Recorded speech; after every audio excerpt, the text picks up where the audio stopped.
At a grand estate, Crown Prince declares his engagement to Anastasia over, his voice echoing through the hall as stunned guests look on.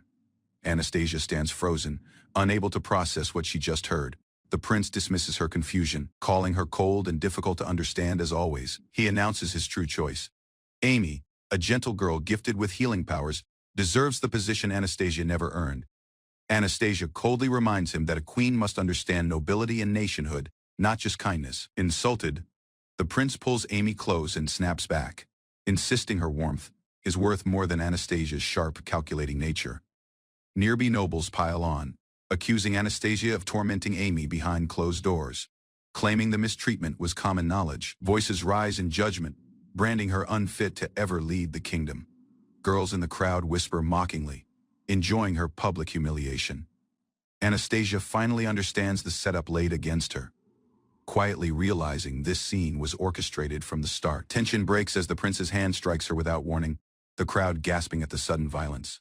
Anastasia crumples down the staircase from the blow, her fall witnessed by the same nobles who moments ago praised the prince's new fiancée. Elsewhere, a boy jolts awake in a cramped attic bedroom, disturbed by flashes of memory that don't belong to this life. Those fragments belong to a mobile otome game he once played, a school romance story now bleeding into his reality. He introduces himself as Alan, an ordinary 8-year-old living in the royal capital of St. Laren, Rurden. Piecing it together, Alan realizes he has been reborn as a background character, Villager A, inside that very game's world. Horror sets in as he connects the timeline. The town and his mother with it are heading toward destruction, unless something changes.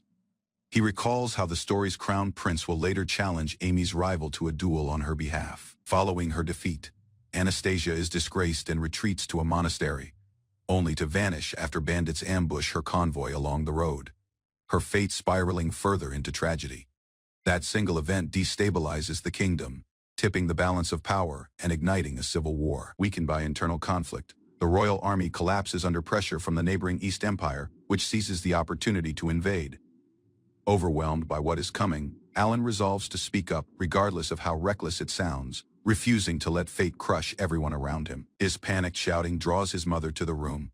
Startled by the commotion, Alan brushes it off as nothing more than a strange dream, and she simply calls him to breakfast, unaware of the disaster now fixed in her son's memory. Alan declares his resolve out loud, determined to shield his mother from the disaster looming over the story's timeline. He walks through the city streets, watching its people go about ordinary lives, admitting to himself that even with his old memories back, he refuses to abandon this world or the woman raising him. Fired up, he vows to flip the entire tragic script upside down, promising to twist every doomed event into something survivable. Back home, his mother notices a smudge on his cheek while dinner cooks over the hearth, and he promises to explain everything he now understands about their situation. He lays out the timeline. 8 years remain before the engagement between Crown Prince Karl Heinz and the young noblewoman Anastasia collapses into tragedy. Wandering the market alone, he wonders why fate handed him knowledge of otome game mechanics, quietly blaming his sharp-tongued little sister from his previous life for dragging him through these games in the first place. A commotion breaks out nearby as townsfolk react to a passing carriage, someone recognizing its passenger as the prince's young fiancée. The carriage rattles down the cobblestone road, its curtain briefly revealing the girl seated inside. Alan catches only a glimpse of her face through the carriage window as it rolls past.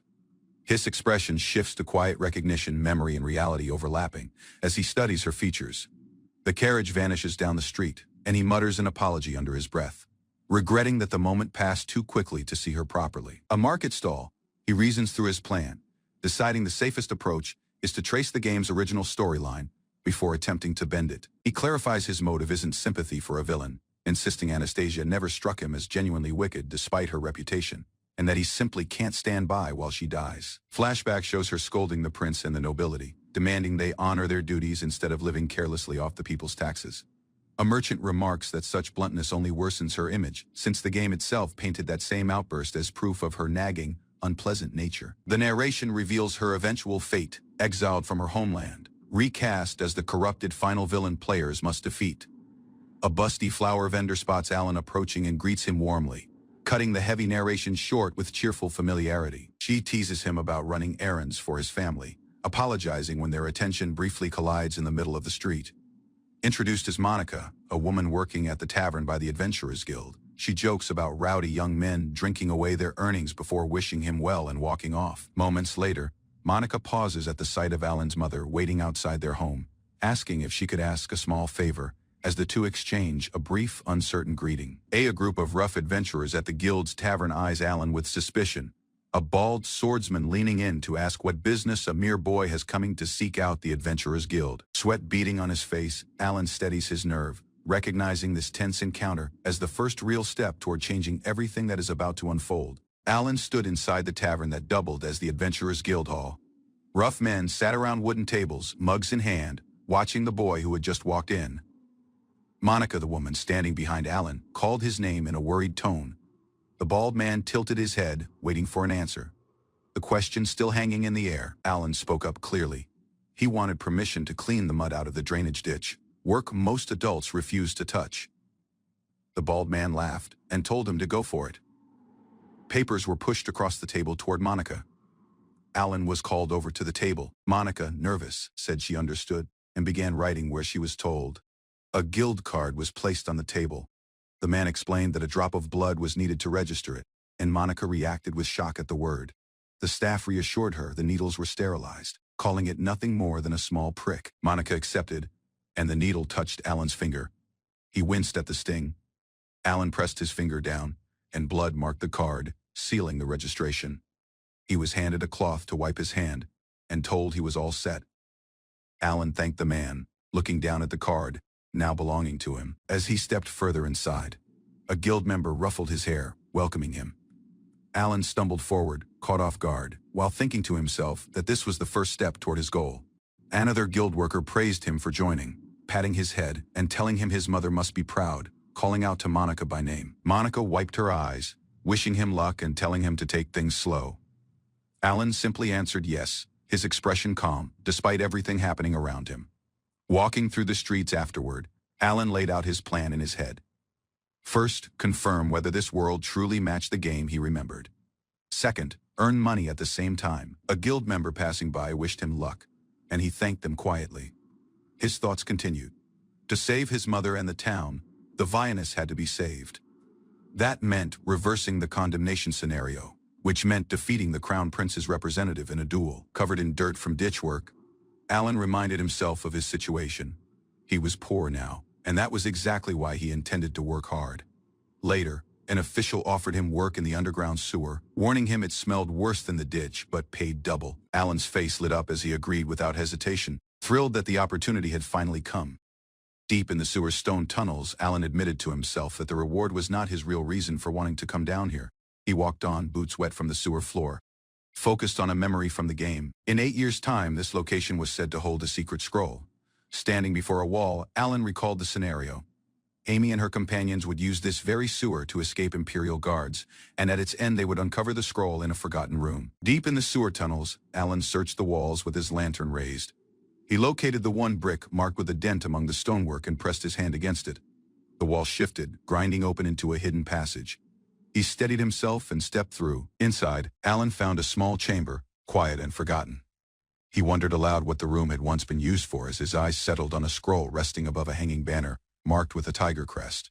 He reached for it carefully, checking first that no trap guarded the shelf. Straining to reach higher, Alan complained that the scroll was just out of his grasp, muttering that hiding it this high wasn't fair to someone his size. He finally managed to pull it free. Recognizing the name written across it immediately, concealment. He confirmed to himself that this was the exact skill scroll from the game. He recalled the scene from the story. How the heroine Amy would find this same scroll, how it would glow the instant she touched it, then vanish right after. Alan unrolled it now, certain this matched what Amy would have acquired in the original scenario, confirming the world followed the game's script. Exactly. Following the same steps, he tapped his guild card twice and swiped it, pulling up his own status screen. His name, rank, age, and new skill appeared before him. He confirmed this truly was the world from the game, and that the interface worked exactly as expected. Snapping back into character, Alan apologized to his co-workers, claiming he had simply lost track of the sewer's turns. Internally, he acknowledged how closely the world matched the ruined scenario he remembered, and repeated to himself that he wouldn't let that outcome happen. Back above ground, the The sewer crew ordered him to properly bathe before returning home, warning that his mother would be upset if he came back smelling of the tunnels. The men challenged each other to race to the tents, joking that whoever arrived last would be stuck fetching water. In the middle of dressing, someone called his name sharply, catching him off guard mid-motion. Later that night, at home, Alan quietly tested whether the concealment skill worked as expected, wondering to himself if it had truly activated. He called out toward the house checking if anyone was around, and Monica answered warmly that dinner was ready. The women in the household teased him for leaving the lamp burning while he was out, sighing at his forgetfulness. Startled, Alan jumped at his mother's touch, admitting the experiment had gone reasonably well and asking whether the effect would end once he got close enough to her. At the dinner table, Monica reminded him gently to pace himself before he handed over the coins he'd earned that day, calling it that day's earnings. She reminded him about schoolwork, noting that formal lessons could still be taken for free 3 times a week, useful for history and geography even if arithmetic felt pointless to relearn. Alan noted internally that appraisal was the next skill on his list. He confirmed to himself that appraisal was essential to reversing the scenario, but the scroll's location came with a serious problem. It sat guarded by armed monsters deep within a dungeon, meaning this time he would have to risk his life to claim it. Out in the wilds, a horned rabbit sat quietly in the grass. Alan groaned to himself at the sight, having already confirmed it was the only creature nearby. He reminded himself he needed to be back before nightfall, having only the rough direction and distance from the larger town to go on. Reading a map was one thing, walking the actual distance was another. Discouraged, Alan wondered whether he would ever actually find the ruin, admitting to himself that this made his second straight day of failed exploration. By the 3rd day, he brushed off an encounter with wild horned rabbits as barely worth calling a fight. The 4th day arrived with heavy rain soaking through his hood as he pressed on regardless. At home, his tiredness didn't go unnoticed. Someone asked if he was okay, and Alan brushed it off, insisting he was fine. Monica wiped his hair with a towel, pointing out that he'd been coming home late, and asking if he'd been overworking himself. The 5th day of exploration finally paid off.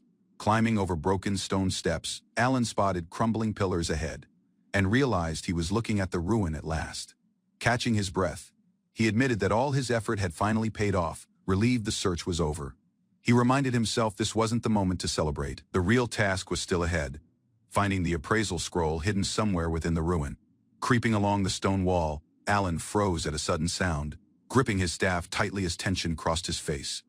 Shapes moved in the dark among the broken pillars. Sniffing, snarling creatures emerged into view, and Alan's eyes went wide with panic as he realized what he was looking at. Alan freezes at the entrance of the ancient ruins as a pack of goblins climbs the stairway toward him. Their numbers catch him off guard, far more than the game ever showed him. Hidden behind a rock, he questions whether to retreat and rethink his approach. His concealment skill keeps him unseen, and without it, the goblins would have torn him apart already. He recalls the real danger buried in these ruins, a scroll of appraisal, powerful enough that its recovery could shift the balance of the region. He also remembers the cost of failure. Harming anyone here would trigger a subjugation team, and if the goblin horde keeps expanding, the whole situation spirals beyond anyone's control. Panic creeps into his chest. He forces himself to breathe evenly, repeating that he needs to stay calm, despite everything unfolding differently than expected. Turning back isn't an option he can afford. Missing this chance means losing the scroll entirely, so he pushes the thought of retreat aside, steadying his grip on his staff. He reminds himself of the cheat abilities he carries from his past life. Determination hardens his expression as the goblins continue shuffling around him, unaware of his presence. Descending further, he warns himself that the underground layers begin here. The goblins murmur among themselves, repeating that everything is fine, oblivious to the intruder walking past them. Glowing moss lights the stone corridor ahead, sparing him the need for a torch. He notes quietly how unexpectedly beautiful the underground path looks, despite the tension. Even so, he hopes no goblins wait for him further below. The tunnel narrows, closing in around him as he advances. Finally, he reaches a small chamber tucked into the rock, certain the scroll of appraisal rests inside. Shock crosses his face when he steps in. Weapons, barrels, and a chest fill the space, nothing like the empty room the game described. Sweat drips down his cheek as he realizes this must be the goblin's hoard, a storage room absent from any script he remembers. A goblin suddenly leans close, sniffing at him. Confusion floods his mind, wondering what part of the scenario shifted to cause this encounter. The stench overwhelms him, and he recoils, struggling not to gag before the goblin can react further. A strike lands, and the creature collapses. The others behind it stir in alarm. Catching his breath afterward, he acknowledges he barely made it through the encounter. He wonders if obtaining the concealment scroll earlier caused this divergence, altering pieces of the story he thought he understood. Digging through the rubble, his hand finally closes around the scroll he came for.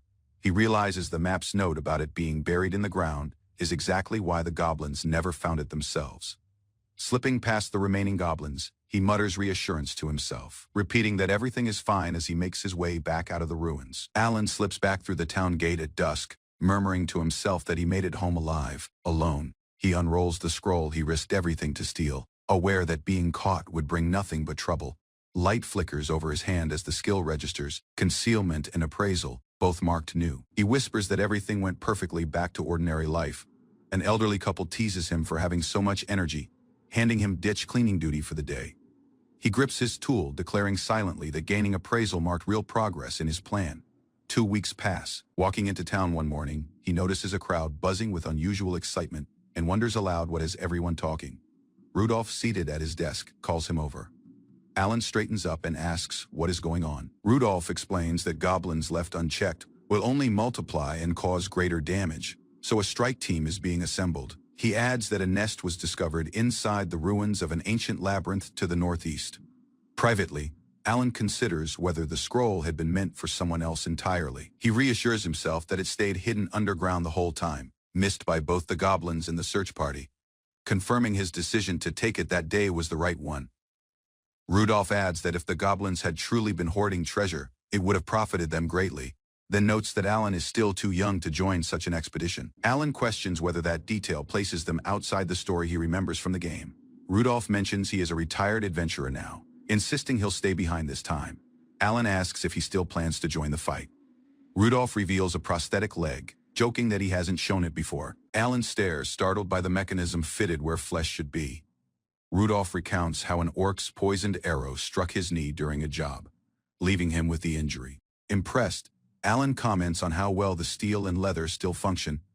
Rudolph admits sparring with younger fighters would be a real challenge now, though his daily routine keeps him capable enough. Grateful, Alan thanks him. Rudolph promises that once Alan can properly wield a sword, he'll at least teach him the basics of holding one.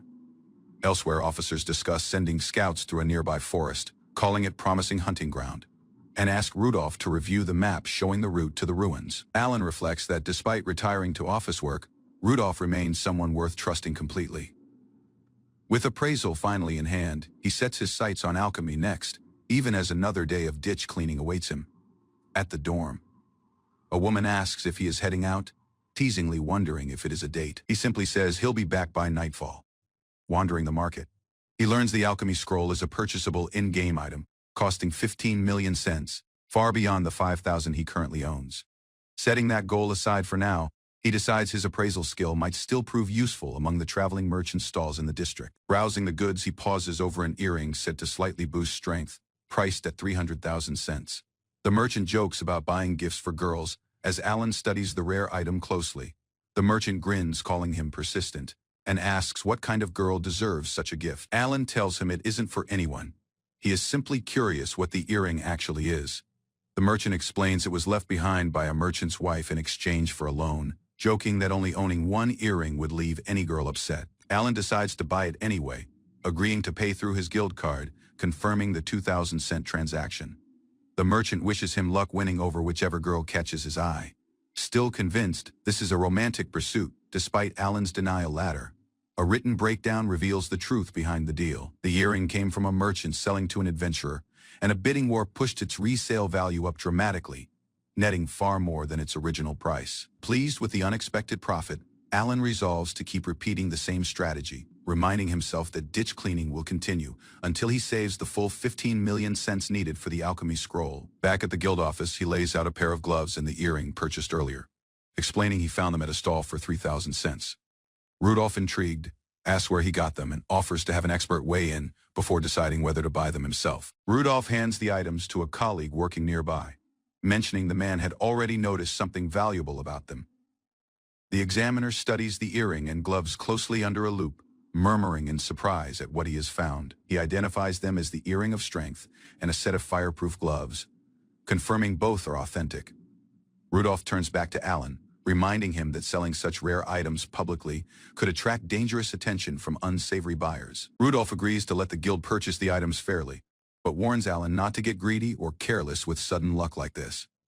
Alan accepts the terms, thanking him, then hesitates before adding one more request. Rudolph reacts with surprise as a wooden sword is raised nearby, clearly curious what Alan wants to ask for next. Inside the training hall, Alan struggles through his first sword lesson while Rudolph barks corrections about posture and grip, insisting his stance and swing need real discipline. Rudolph challenges him with a hypothetical, asking whether wielding the strongest cursed blade would automatically make someone stronger, stressing that a weapon only matters in skilled hands.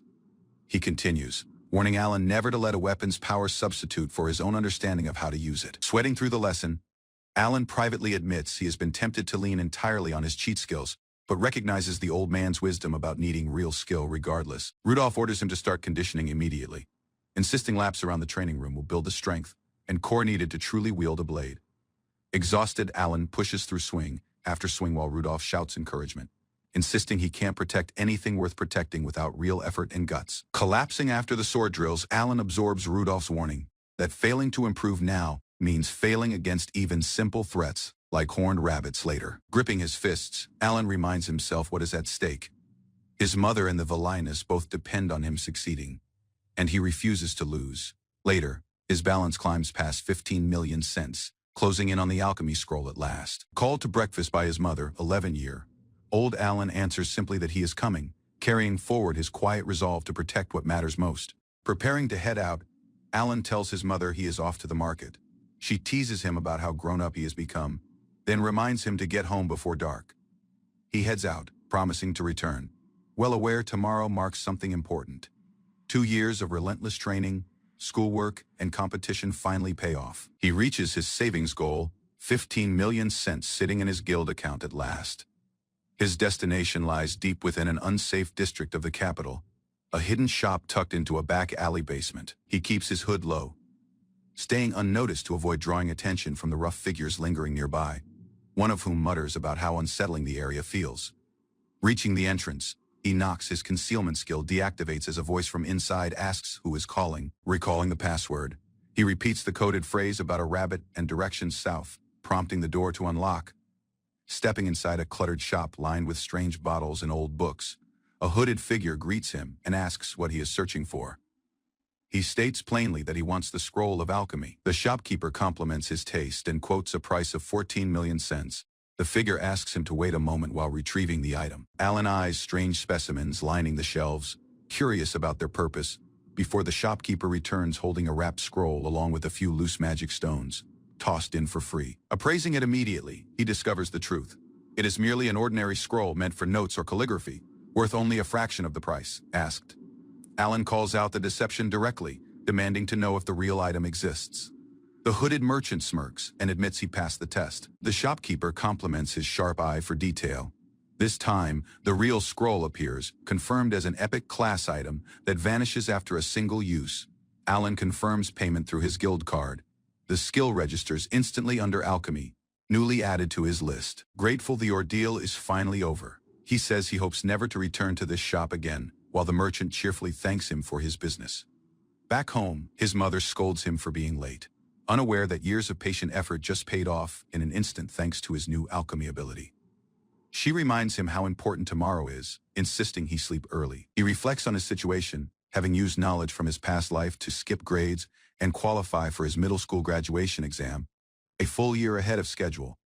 Many children in the capital never attend middle school, since it mainly exists to prepare students for high school, though elementary and middle education remain free for anyone in the city. Inside a classroom, his teacher explains that lessons cover history, arithmetic, noble lineage, and regional politics, calling him over to accompany her as the exam approaches, noting his unusual age of 11. She admits the test is only as difficult as an ordinary elementary exam by his old world standards, wishing him luck while marveling that graduating at 11 is almost unheard of in the capital. The graduation exam began with the teacher setting a 3-hour hourglass timer, telling Alan he had until the sand ran out. He sat alone at his desk, focused and quiet, while she folded her arms and watched him start. The written portion covered history, math, and government structure, asking him to name the king, the crown prince, and the 3 ruling dukes.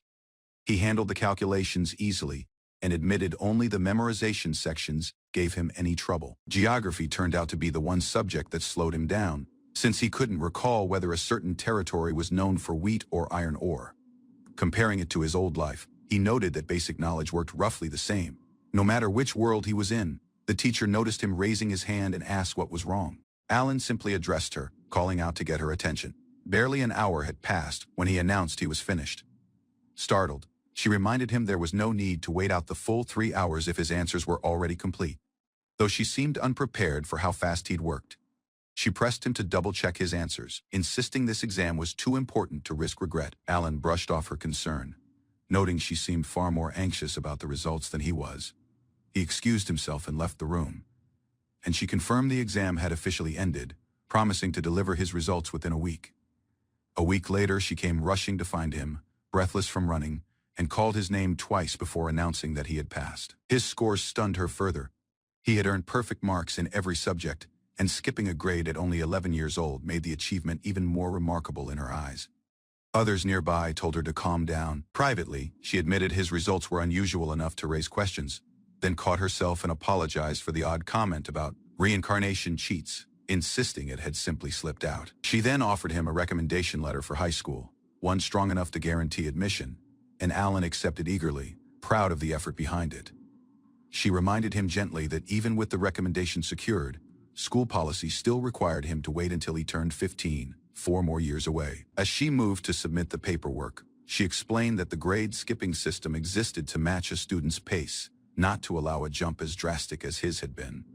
Alan thanked her warmly as she congratulated him on completing his schooling. Classmates gathered around, cheering his graduation, while she quietly apologized once more for the odd remark about cheating. Middle school was behind him now, marking a new stage in his path. Back home, his mother welcomed him with a modest feast to mark the occasion, admitting money was tight, but she wanted to celebrate him properly. She then handed him a wrapped dismantling knife, and he recognized it instantly as adventurer's gear. He thanked her, saying it was something he'd wanted for a long time, quietly aware of how much of a financial strain the gift must have been. Tears fell as the weight of her sacrifice hit him, and she softly told him there was nothing to cry about. His mother reminds him he'll be on his own, often from now, urging him not to push himself too hard, only wanting his happiness in return. He promises to treasure the knife she hands him, vowing to take proper care of it. She admits she can't afford much else, but plans to save toward his future schooling. He assures her he'll protect her without fail, and she tells him to pull himself together and move forward. Turning 12, he officially becomes an F-rank adventurer. Word arrives that he is cleared to sit the high school entrance exam early, exempt from the usual age limit. Determined, he silently vows to overturn the fate awaiting him. Just as someone calls out his name, mid-thought. Bumping into a tavern acquaintance, he apologizes for startling her. She reacts with surprise at his sudden rank, remarking how far he has come since they first met. Regulars at the guild tease him, insisting he stop being treated like a child now that he is officially ranked. While congratulating him on the milestone, Rudolph reassures him that although there is still plenty of room to grow, he is already proven capable enough, especially at only 12. Rudolph notes that lacking a swordsman or warrior's divine protection makes his current progress even more impressive. Rudolph explains further that divine protection acts as a blessing from the gods, boosting a person's aptitude or granting unique abilities altogether. He details how the Crown Prince carries both fire and hero protections, giving him powerful offense and combat versatility, while the heroine Amy possesses healing, enhancing her recovery magic significantly. Sparring with Rudolph, who holds swordsman protection himself, Alan reflects that lacking any divine blessing puts him at a natural disadvantage among commoners like himself. Rudolph tells him he's accumulated enough points through years of ditch cleaning that completing one F-rank task will officially promote him to E-rank. The available tasks turn out to be simple, gathering herbs and hunting horned rabbits. Rudolph warns him not to underestimate the creatures despite their harmless look, since he has never left town before. 2 days later, he returns successfully, earning praise from the guild members for completing the herb and magic stone collection task. Thanks to prior game knowledge, he already knew exactly where the herbs grew inside the ruins, made safer since the goblins there had already been cleared out. Using concealment, he moves toward the horned rabbits next, staying unseen as he closes in. Despite calling them harmless vermin that damage farmland, he still feels a pang of guilt as he strikes. Rudolph officially confirms his promotion to E rank, and Alan beams with genuine pride at the accomplishment. That night, he thanks his mother quietly for the knife she gave him, grateful it proved useful so quickly while dismantling the rabbits for their materials. His profile updates to reflect E rank status at age 12, unlocking long-distance travel and expedition privileges. He considers how rare divine protection truly is among commoners, and how, in the original game, only one method ever existed for Villager A to obtain one of his own. A caption lays out the next objective. The Book of the Wind God rests in the Valley of the Flying Dragon, reachable only through a week-long carriage journey from the capital. Above the jagged peaks, a lone dragon circles against the dark sky. Explanation follows for what the reward actually grants: divine protection that amplifies wind thread magic, a skill tied directly to how well students perform in upcoming practical exams. The Wind God stands wreathed in swirling threads, embodying the very power being described. Resolve settles over Alan as he grips a small knife between his teeth, steadying his blade with renewed determination. Introducing himself simply as Villager A, a novice adventurer, he declares that his adventure is finally ready to begin. Alan and Amy face the wrath of a wounded wyvern mother inside a ruined chamber, grieving over her dead mate. She accuses them of murder while Amy tries desperately to reason with her, insisting there was a reason behind the kill. Alan pulls Amy back from the raging beast's claws, shouting for her to retreat. Amy, shaken and guilt-ridden, can only apologize through her tears. The wyvern lunges again, and Amy responds by summoning a glowing barrier, the magic circle expanding to block the creature's assault mid-charge. Dust settles across the shattered stone floor. Carl arrives to find Alan and Amy standing amid the wreckage, desperate to know if they manage to defeat her. The final blow lands, and the wyvern falls. Amy breaks down afterward, wishing she could have talked the creature down instead.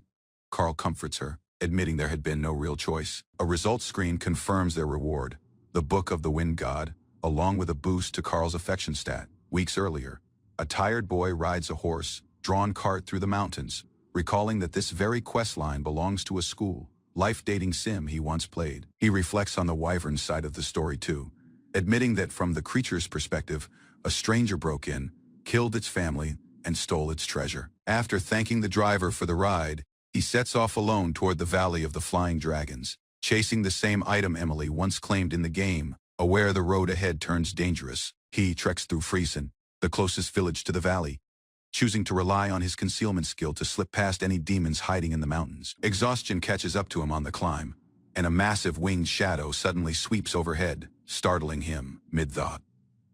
He finally reaches the valley itself, staring up at dozens of wyverns circling the sky above the jagged cliffs, awestruck by the sheer scale of the place. A quick mental note reminds him of the distinction between true dragons and their weaker cousins, the wyverns, who lack the ability to breathe fire. As dusk approaches, he picks a spot to camp, digging into the ground and shaping the earth with alchemy before night falls. Piece by piece, he carves out air vents and a chimney, treating the craft as a simple test of his growing ability.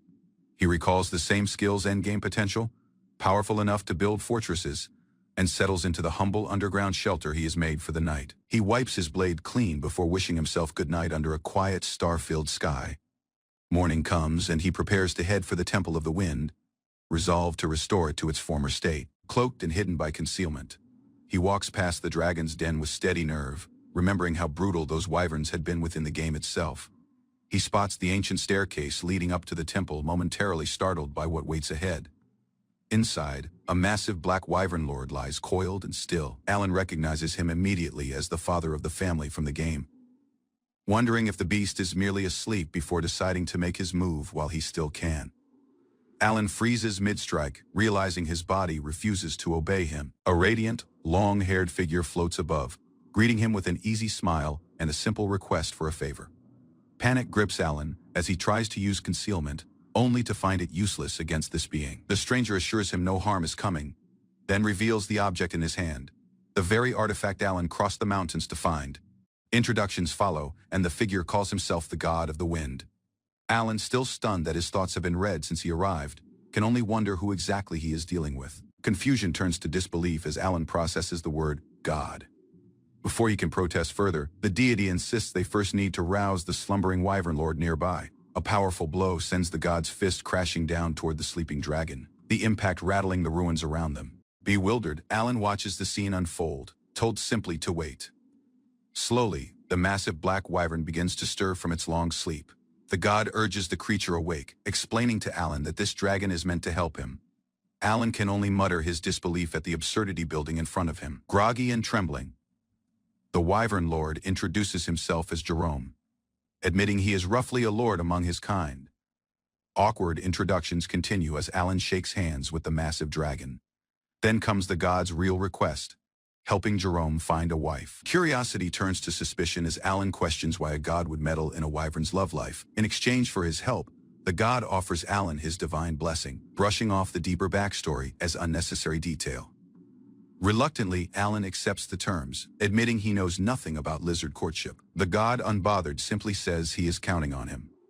Their planning session gets interrupted by Jerome's nervous outburst, prompting Alan to ask what his intended Melissa actually looks like. A familiar ribbon catches Alan's eye, sparking recognition. He realizes Melissa is the very boss fight tied to obtaining the Book of the Wind God from the game he remembers. Jerome gushes about Melissa's beauty, while Alan quietly absorbs the information, mentally connecting the dots between game lore and reality. Jerome insists he isn't simply a stalker, and Alan suggests starting small with a proper introduction and some friendly conversation. Nerves overwhelm Jerome as he stumbles over his own name, barely managing to speak in front of his crush. Alan coaches him through basic conversation starters, but when the moment arrives, Jerome only produces panicked, broken words. Melissa's dismissive glance crushes what little confidence Jerome had built, leaving him visibly wounded by her indifference. New strategies emerge. Perhaps a gift, like meat, might win her over. The god, ever helpful, offers to lead them straight to her location, waiting on a cliffside. Alan jokes about the odd sight of a floating head, while the god reassures him that Jerome is simply a skilled hunter, running late. Excitement builds as the god spots Jerome finally approaching, exhausted from a hunt. Sweat drips from the wyvern as he lands, clutching prey between his claws, panting hard from the effort. Shifting strategies, the god suggests trying a fashionable approach instead of proving worth through gifts. Jerome's reaction to the idea is immediate embarrassment, though he stays determined not to lose hope. A massive offering of flowers turns out to be worthless once presented, leaving Jerome shrieking in frustration. Alan watches quietly, unimpressed by yet another failed attempt. Exhaustion sets in as Jerome collapses onto the ground after his efforts. Alan admits he hadn't expected them to get this far already, prompting the god to press him for a better plan. A suit and necktie come up as the next idea, framed as symbols of trust and social credibility. Jerome, confused by human customs, asks what exactly dressing even means for someone like him, determined to help.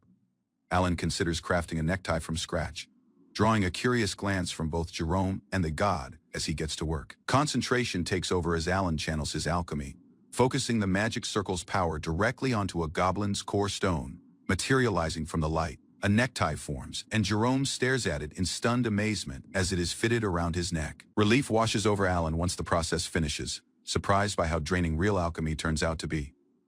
Jerome, thrilled with the result, thanks him enthusiastically, while the god offers his approval. Anticipation peaks as the god declares it is finally time to reveal Melissa. Chaos erupts moments later as wings crush against Jerome mid-flight, catching everyone off guard. Panic and confusion swirl together as Jerome, overwhelmed, can barely speak her name. Alan urges him onward while the god casually admits Jerome doesn't even know where she is, calling him foolish for it. Soaring across the sky, Alan and his ally close to a tense battlefield.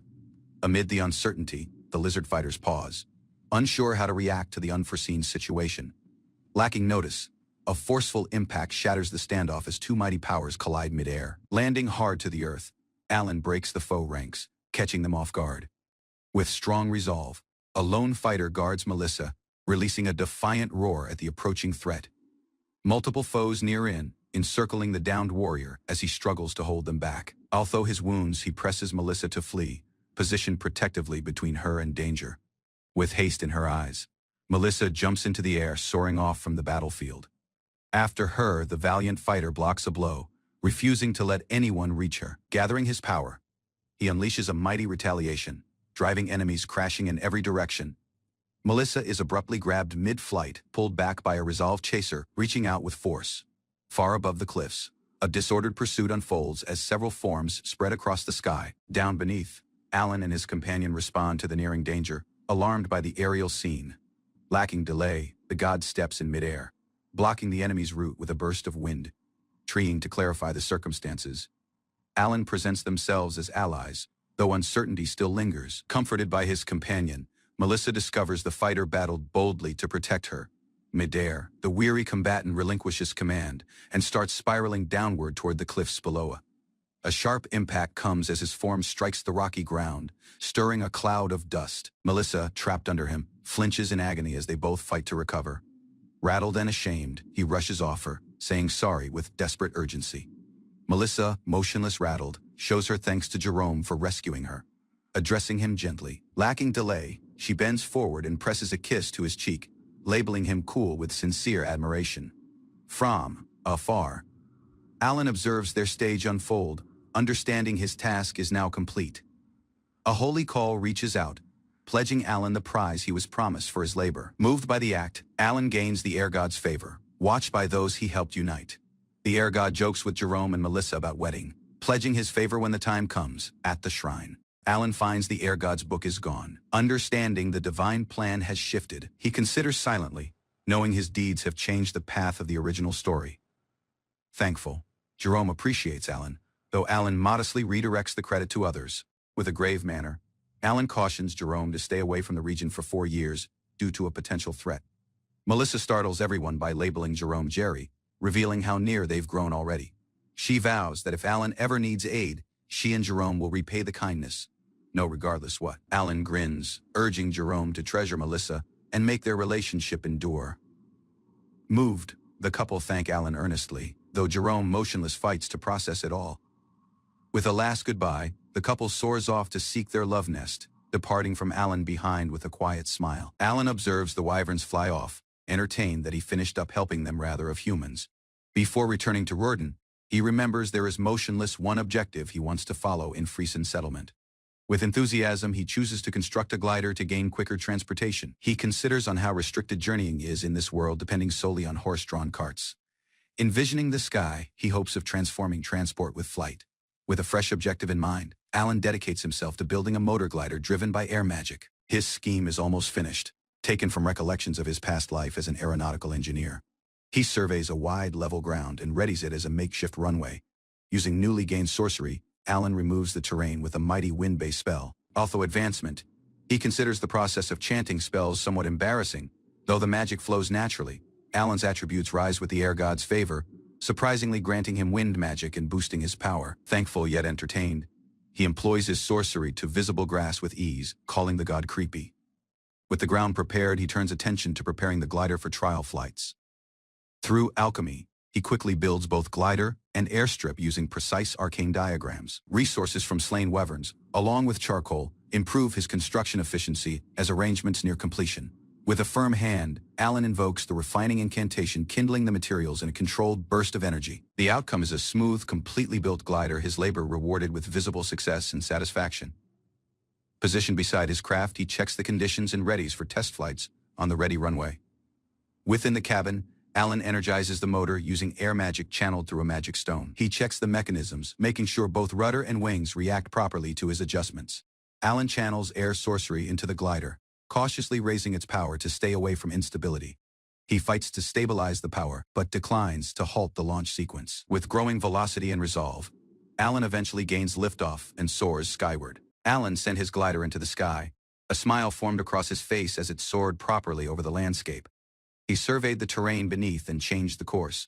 Following the route toward Rurden, the settlement moved under him, the structures and streets clear from above, as he maintained steady flight. A short memory of neglected tasks emerged, but the thrill of flying after so long overpowered it.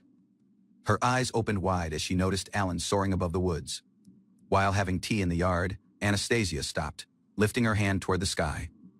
Margaret turned her head, interested. A unknown form drifted quietly above the forest, its wings still but steady. Anastasia proposed it might be a wyvern, and quietly determined it should be reported to the palace. At the same time, Alan soared assuredly above the skies, the city's outline finally appearing on the horizon. What previously required several days by wagon, he now finished in mere hours from above. Alan examined the imperial city. No streams or clear fields offered a clear landing spot. Considering his choices, he considered the risks of landing hard into a field until a shimmering lake came into view. With haste in his hold, he steadied himself and proceeded to the landing. His scheme was exact, near the water shore, and slow down just before touching the water.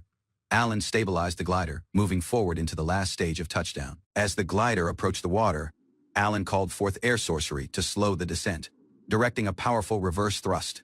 A blast of air ripped through the lake's shore as the aircraft cut through the air in a final desperate approach. The glider crashed into the surface, spraying violently. Seconds later, Alan emerged, struggling for air as wreckage floated nearby. Wary but unharmed, he rested under a trunk. Relieved his vital belongings had survived the crash, Alan observed the shattered remains of his glider dissolve in the water. A quiet realization dawning. Although the success of his flight, he counted the cost-precious Wyvern resources gone with a single impact. At this guild, drenched and weary, Alan ran inside familiar faces and provided a half-hearted excuse for his soaked clothes. Rudolph greeted him warmly, though the lecture came sharp and unforeseen, mistaking him for this cause, while Alan tried to hold back one laugh, brushing off this teasing remarks about age and modesty out of the guild members. Under this arcane shower, he reflected on the comforts of this game world clean surface. While he rinsed off, Alan planned his next steps: sell this items, change clothes, and repay home. Later that evening, he recounted this journey over dinner, marking the end of the first expedition. Though his form rested in bed, something lingered, an unresolved feeling that this tale wasn't quite over yet. Sitting by this canal, Alan mulled over his journey, acknowledging the missteps that marred his repay out of Friesen. Poor planning led to this glider's impact, no touchdown site, and no room for error. Reflecting further, he realized how much the child's form had dulled his judgment compared to his previous adult life. Clarity emerged out of this surface's stillness he'd need, constant self-awareness moving forward. Although this failures, the design wasn't flawed, just the piloting. Lessons had been learned. Managing one glider using sorcery proved more complex than expected. At his desk, he sketched a fresh idea. A vertical takeoff and touchdown aircraft would eliminate the need for long runways. Multitasking remained impossible using the current limits. He'd need something extra. A rare item emerged in his thoughts, one capable of simultaneous casting this scroll of several chanting. Though this scroll rested in a difficult location, he was resolved arrangements had to begin. With a commanding act, Alan activated his sorcery, shaping resources with precision for his next design. Prior to him stood a refined aircraft, smooth, compact, and tailored. While not a VTOL, it was built for a single task. Fingers tightened around the mechanisms while the glider began its run across the ground. Wheels lifted out of the earth. Velocity surged. Air bit against his flight suit. Eyes forward, attention sharp. He soared upward, previously more resolved, prepared. Flight wasn't the solely concern. True mastery required understanding this nature of alchemy. Exact blueprints defined the quality of what might be created. Vague ideas led to inefficient outcomes. Lacking strong sorcery, even brilliant designs lacked force. Amy succeeded due to her protagonist level. Energizes, he had no such luxury. Material cost was another wall. Lacking enough resources, even basic construction was almost impossible. Thankfully, substitutions were possible. Rare wyvern parts might be swapped using cheaper alternatives. Alan noticed a towering structure growing inside the sky, the legendary Tower of the Sage ahead. A small aircraft neared the towering structure, piercing the skies. Known while the Sage's Tower, it stretched over 300 floors into the sky. To touch this summit, the pilot had to ascend in spirals, navigating each loop using precision. Soaring above the stratoskies, he calculated his altitude close to 2,000 meters. Close to the top, no resistance came out of the tower while he closed in. He prepared to touch this highest floor of the Sage's Tower. With haste, he dismantled the air sorcery motor midair and sent himself from the aircraft. Descending freely, he drifted above this tower while preparing to summon sorcery across his focused mana. A blast of power activated the parachute, stabilizing his fall as air sorcery surged. His timing exact, this impact hit the tower's top section in a managed explosion. He landed safely and quickly started storing off the deployed gear. Swinging from a rope, he stabilized himself against the tower's outer wall, taking his air midair. Within the breach, he collapsed on the floor, weary but comforted that everything proceeded as intended. Declaring the task a triumph, he acknowledged how his airborne infiltration bypassed all expected dangers. He uncovered one sealed scroll within this chamber, its glow confirming its value. Using a single act, the skill was absorbed, another step toward his ultimate objective. While the tower started repairing itself, he realized time was short and flee was urgent. High above the skies, he reflected on the risk just taken to gain a mighty skill. A legend told of a sage who cast spells lacking chanting, using sorcery to aid others. Though this sage died tragically, the soul became the chantless scroll, hidden in one mystical forest. His next destination was visible. Touch the forest of illusion and retrieve the last scroll. navigating by one dated guild map. He tried estimating his location close to this forest of illusion. Uncertainty loomed while he drifted off path, worried about touchdown before nightfall. Strong demons lurked beneath, and he knew his power was restricted. Caution was crucial. As the sun dipped low, he eventually noticed the settlement nestled between the woods. Thankful, he aimed for this drop point just outside the settlement to safely descend. He engaged the vertical motor, initiating a managed landing toward the clearing beneath. Altitude command systems on both wings stabilized the aircraft for an exact touchdown. Reaching down softly, he stepped out, weary but thankful. The flight had finished safely. Though tired, he prepared to conceal the aircraft using sorcery before entering the settlement. Prior to he might proceed, armed villagers surrounded him, ordering him to stay motionless. Trapped off guard, Alan froze, while tension filled this air and weapons aimed at him, brought prior to the settlement elders. He confirmed his identity while a human named Alan. This lead elf questioned his presence, demanding one reason for entering the settlement. Alan explained he got lost, but one elf accused him of deception. Prior to judgment was moved. This elder reminded all of the spirits protecting their home. This elf queen questioned how Alan, one human, escaped the forest limits. Doubt filled this room while no one sensed arcane power strong enough to justify flight. Alan cautiously revealed he was defended by this air god, though he preferred to stay discreet, surprised by the answer. This elves lowered their weapons, murmuring about holy protection moved. This queen praised the gods, while Alan remained unsure of what he had just started. Now seen while a holy figure, Alan was respectfully asked by the queen to save their settlement. Puzzled, he wondered if a fresh game event had surprisingly begun. This queen explained that an evil spirit was slowly drawing nearer to the home, immune to their labor. Alan, unaware of this event, tried to understand the danger across calm questioning. She described how this spirit harassed both the elves and the guardian spirits relentlessly. Alan learned the spirit hadn't harmed anyone yet, but it's close to threaten the settlement's future. Although delay, the elves pleaded for his aid, believing in his holy protection. Abruptly, this elf princess Sherry barged in, vowing to defeat the spirit herself lacking human aid. Prior to this argument escalated, a villager rushed in to report the spirit's abrupt appearance. Sherry sprinted off, demanding this location while others struggled to keep the in check, using the queen's plea in mind. Alan determined to follow the princess inside the chaos. Shouts rang across the settlement while guards mobilized. The evil spirit had appeared in the square. One robed figure wandered aimlessly, drawing fearful stares out of villagers and soldiers alike. Alan questioned this label, sensing something odd about the supposed danger's vacant behavior. Puzzled, he realized he saw a man. While this elves described a black fog, rather, Alan admitted he solely saw one cloaked man, prompting this queen to grant him spirit vision, using enhanced sight. He now witnessed this figure harassing panicked spirits, confirming the danger. Sherry drew her bow, declaring she would destroy this spirit lacking delay. He tried to halt the uncertain, whether this man deserved death. Her arrow veered off target, and frustration mounted while uncertainty over this spirit, his identity, deepened. The queen turned to Alan using haste as the robed figure continued moving ominously through the settlement. Alan stared at this cloaked man's hollow expression, unable to identify what he truly was. One strange hooded man appeared in front of a crowd, casting light inside the sky. Unsure of this man's intentions, Alan cautiously tried to speak to him and calm the circumstances. Abruptly, this man shouted his frustrations, drawing attention using an outburst of personal disclosure. He continued ranting, trying to justify himself using the name and background Alan.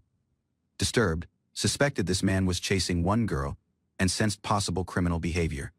This robed man excitedly claimed he sought an ancient spirit dwelling in the elf settlement. Using unsettling enthusiasm, he explained the spirit seemed like a child, although her age, alarming Alan. At the same time, the elves misunderstood the sight, thinking Alan was interacting using a dangerous entity. A confrontation erupted while accusations flew, using this man defensively insisting on his innocence. Alan, growing frustrated, scolded him for frightening the spirit and ordered him to halt chasing the hooded man. Gasped in disbelief upon understanding the presence was frightening the spirits.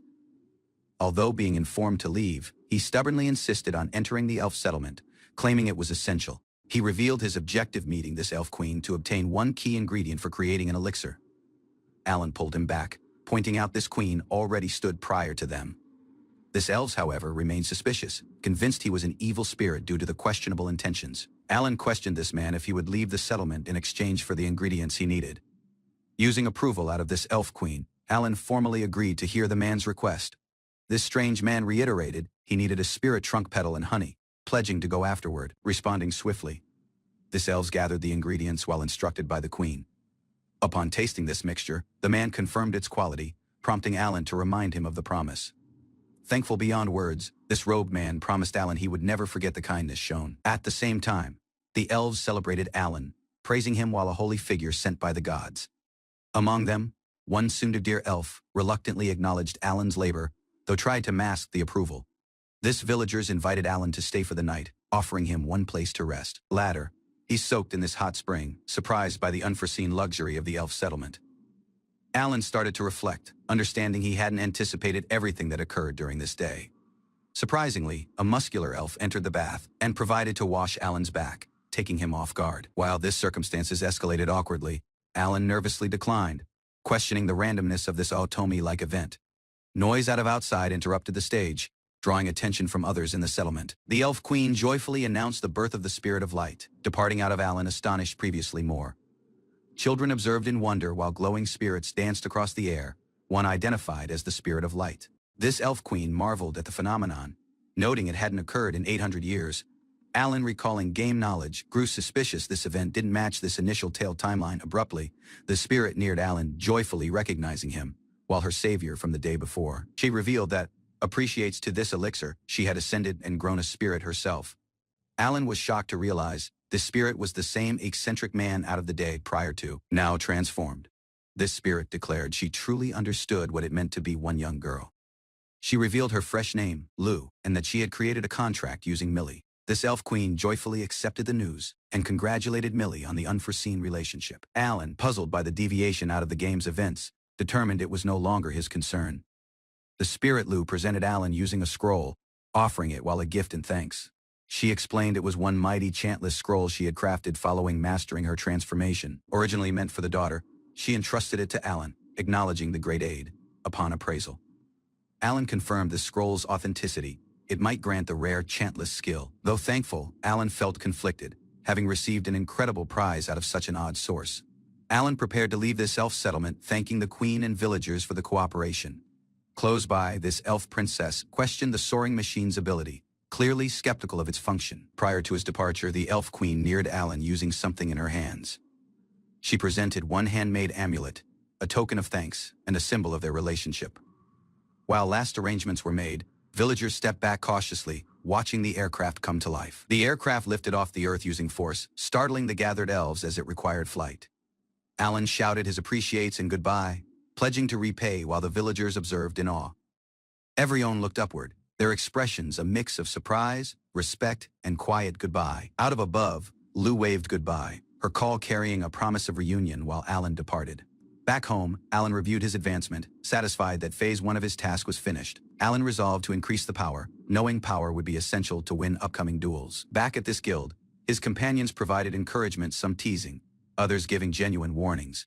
One man, positioned like one mentor, reminded Alan not to process recklessly and dishonor his mother. Abruptly, Monica rushed in, embracing Alan using overwhelming enthusiasm, as others laughed and observed. Trapped off guard, Alan struggled to push the back, ashamed by her affectionate ambush. Monica warned Alan not to overwork himself, expressing concern for the safety. She quickly changed manner, driving him off with an enthusiastic blow and encouragement. Later, Alan informed his mother about his task and received one gentle embrace in repay. Filled using resolve, he quietly vowed to defend her from the events ahead. An old merchant presents one rare item. Elf created honey, his eyes gleaming using pride. Within one quiet shop, Alan negotiates a deal, offering 2 million for 3 jars. Handing over payment, Alan requests more, knowing this supply is difficult to secure. He then asks about sorcery bags, hoping to seek one using vast storage capacity. This merchant laughs, explaining such mighty items exist, but are almost priceless and unseen. Alan agrees to repay, entertained by this merchant's eagerness and cryptic humor. Several days later, he arrives in this settlement of Struzen, prepared to hunt goblins for a commission. This settlement chief greets him warmly, explaining how rare visitors have grown in recent months. While calculating the expenses, Alan realizes this poor profit margin of exterminating goblins. Although low rewards and dangerous risks, he resolves to face this danger head-on.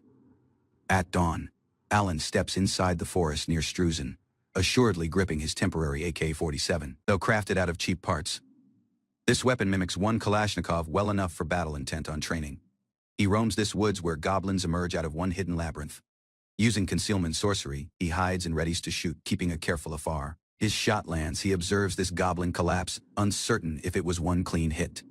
Cautiously, Alan nears this downed goblin, scanning for signs of life. He checks one bullet struck the chest and retrieves the embedded sorcery gem. Thankful by his success, he grins, knowing his air sorcery-driven rifle is effective. To stay away from attracting demons, he disposes of the goblin's form in a refining pit. Remembering the childhood fears, he considers armed using this rifle. Even illusions feel conquerable. Alan reports the success, presenting 12 goblin sorcery stones to claim his prize. Following verifying the kill count using his guild card, the chief checks the payment. He chooses to remain in this settlement for one while, eating, resting, and preparing. Before departing from, Alan checks his next objective, entering the labyrinth directly. 1 week of fruitless hunting convinces him it's time to face this dungeon ahead. Alan stands prior to this ancient entrance, prepared to confront the infamous Goblin's Labyrinth. Though this dungeon wasn't essential in the initial game, he chooses to dive in anyway. Legends speak of one labyrinth core guarded by mighty bosses, though its existence is uncertain. Using demons being both dangerous and valuable, finished destruction isn't always the objective. Lantern in hand, he descends inside this dark, excited by the tools at the side. Within this labyrinth, Alan notes it isn't densely packed, but the goblin encounters are firm. Out of this goblin's perspective, the dungeon's layout may seem like one maze of unknowns. Although concealment, this lantern's glow betrays the presence, drawing attention. Goblins blast forward solely to be struck down by the rapid gunfire. Frustrated by this lack of stealth, Alan compares himself to one glowing, defenseless anglerfish. Alan navigates quickly, skipping unnecessary rooms, the memory of this labyrinth's layout guiding the way. He reaches this 5th floor, positioned prior to the massive door to the boss chamber. Using attention, he switches his ammunition out of stealth to power rounds, readying for battle within. Hobgoblins and goblin mages await, defending this core chamber using hostility. At the center stands this towering danger, the Goblin King, armed and armored for war. Alan prioritizes the goblin mages, releasing a barrage to eliminate the arcane danger first.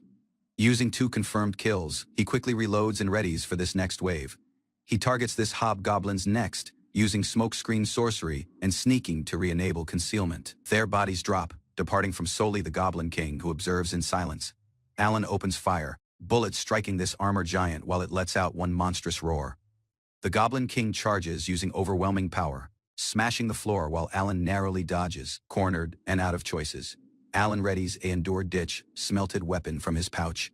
He hurls this bomb toward the king, banking on the surprise impact. Smoke erupts violently, blinding this king and causing him to stagger in agony. Toxic fumes erupt out of the armor gaps, his roar turns to choked screams of agony. Alan fires relentlessly, closing this afar to rain a direct shot to the Goblin King's head. The improvised pepper bomb strategy worked just like in this game, blinding the foe. Yet, although critical damage, the monster declines to die, staggering using immense vitality. Unable to pierce its skin, Alan chants air cutter while gripping the blade tightly. Using this battle over, he sighs, collecting the sorcery stones will be exhausting work. Alan nears this glowing sphere resting deep within the dungeon, the core of the labyrinth.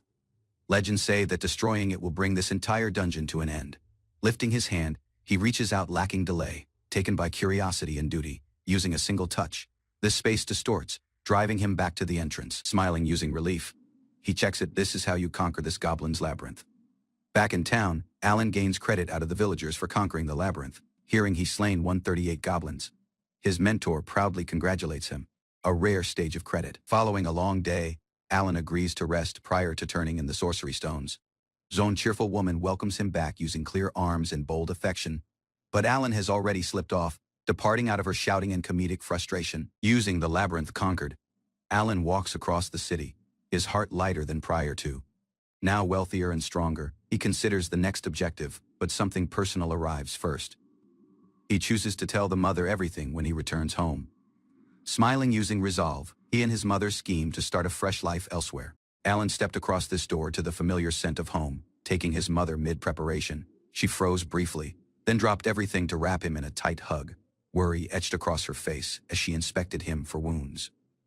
Using a gentle smile, he assured her of his safety, casually mentioning the risks he'd faced. Holding back tears, she confessed she'd been fine during the absence, though the trembling call hinted otherwise. They exchanged stories, small, everyday seconds that carried deep meaning. Even this mention of smelly clothes drew warm laughter. Watching her, Alan created a quiet vow. He wouldn't allow fate to steal her off out of him. Over dinner, Alan's mother proposed he might stay and use his earnings while he pleased. She assured him he wasn't responsible for anyone else. Though this small apartment had many limitations, Alan considered the sacrifices needed for an adventurer's lifestyle. He motionless believed living apart wasn't right. The gaze changed toward her while he explained his true wish. It wasn't just about space, he wanted her to live more comfortably. He imagined a home they might share, where she might handle the housework and stay near. Hearing this, she reached out softly, labeling his name with emotion in her call. Though she called him a fool, Alan's mother smiled warmly, agreeing to search for a fresh home together. His face lit up using quiet enthusiasm. This next day, he brought them to the guild. Familiar faces greeted them, surprised yet pleased to see her there. She nervously introduced herself, unsure how much Alan had shared about the motionless. She tried her best to make one good impression. One guild member praised Alan's dedication, labeling him the most pledging newcomer. Hearing that others wanted him in their party, the eyes opened wide using pride and astonishment. Alan considered this advantages of ranking up to D, knowing it would free him out of current limitations and clear doors to bigger opportunities. While discussions changed toward housing, he mentally weighed his future plans, brushing off party invitations until this right time. Concerned for safety, his mother voiced doubts about living close to this guild. Alan acknowledged the risks, but pressed for aid finding a safer place. Just then, Monica arrived, surprised to learn Alan was preparing to move. Her presence changed this manner using familiarity and warmth. Alan proudly shared the intentions, now earning more.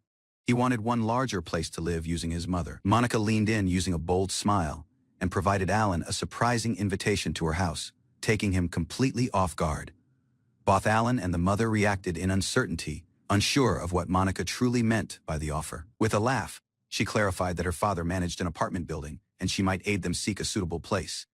The quoted rent was high, and Alan paused, doing mental math while his mother nervously questioned for his thoughts. Although this cost, he proposed they go see it, figuring it might actually be a rare, worthwhile bargain.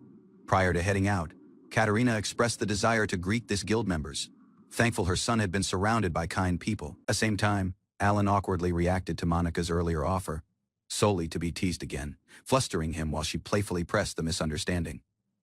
The group soon arrived at this building. Monica, now completely in guide mode, explained its convenient location and pointed to the available top-floor unit. Climbing the stairs, she noted the higher floor's unpopularity due to its steep access, though it worked fine for the within.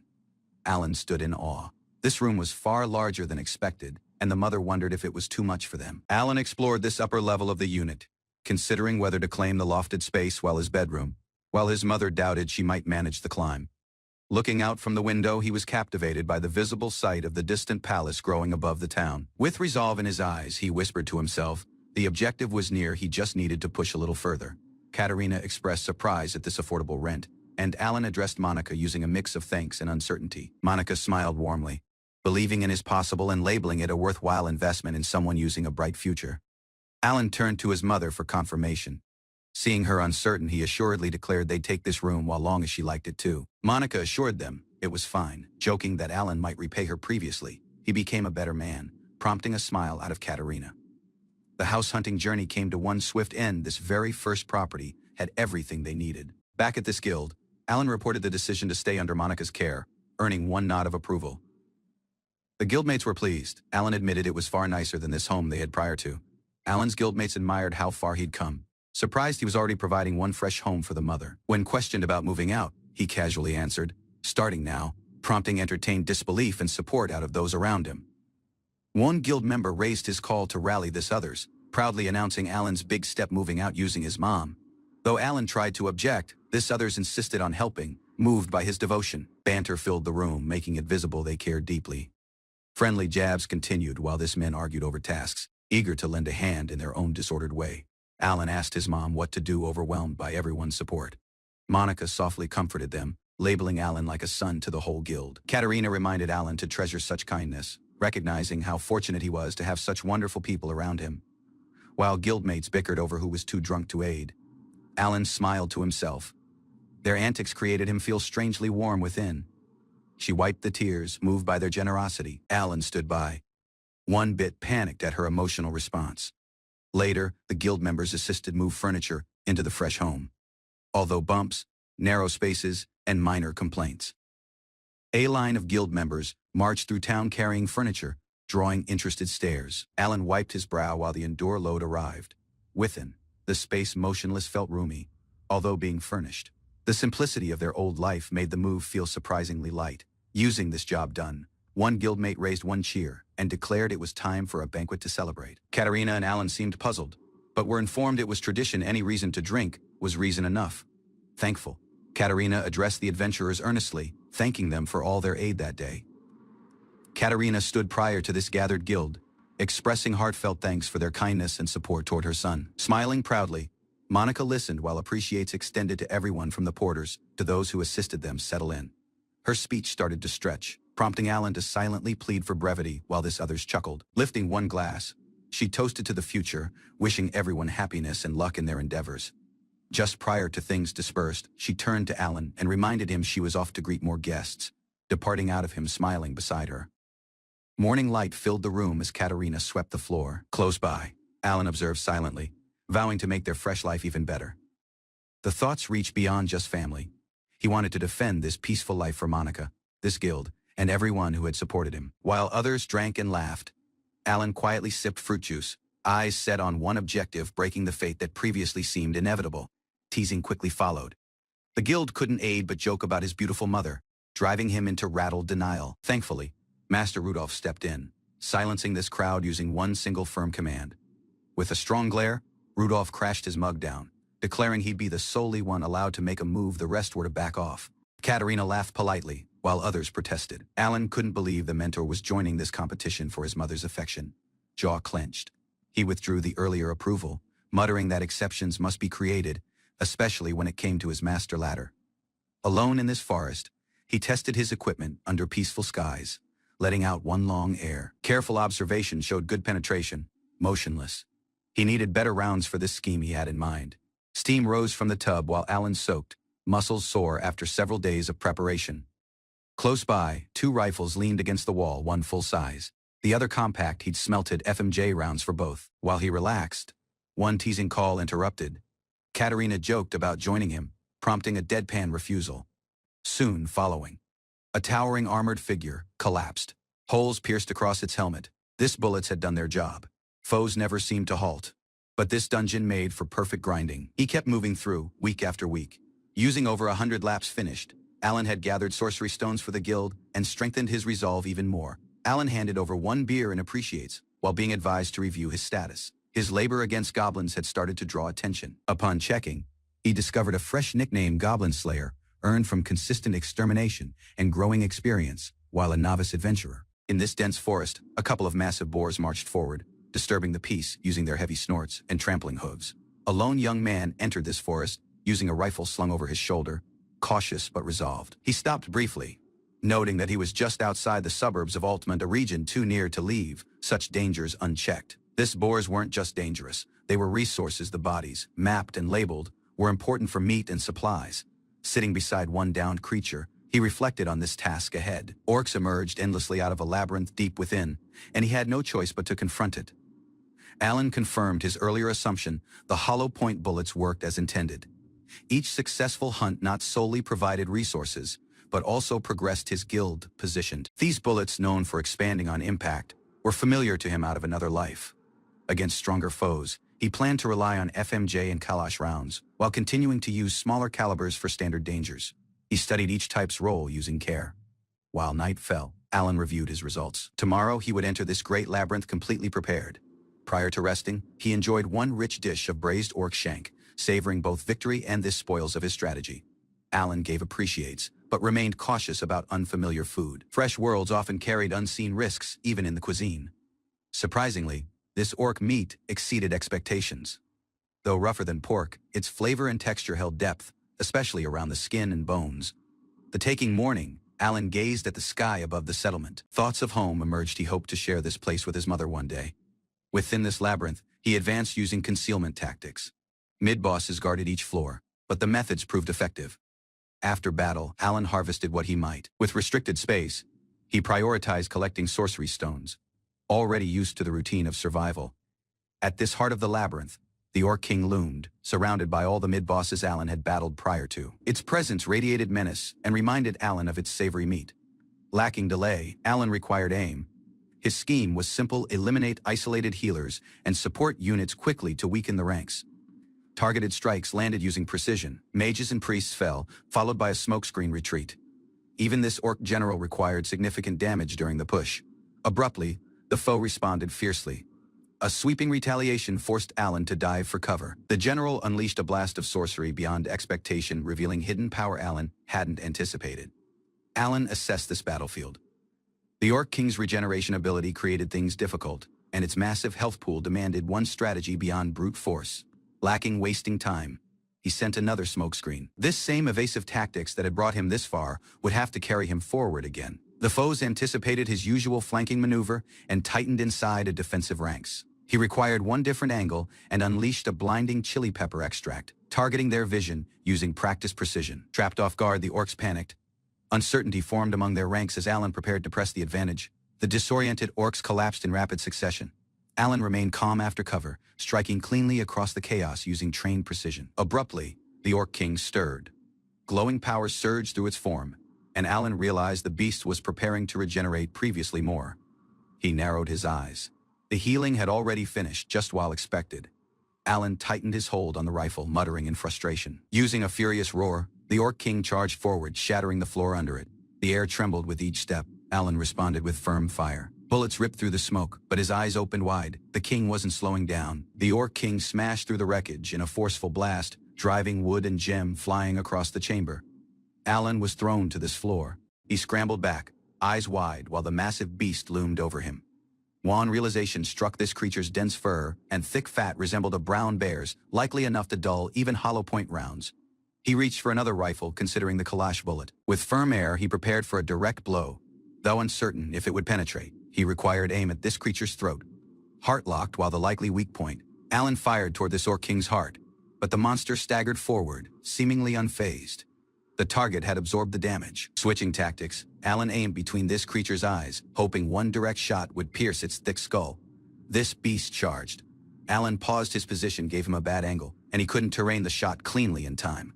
The impact threw him across the floor. Agony shot through his form while the Orc King continued its relentless advance.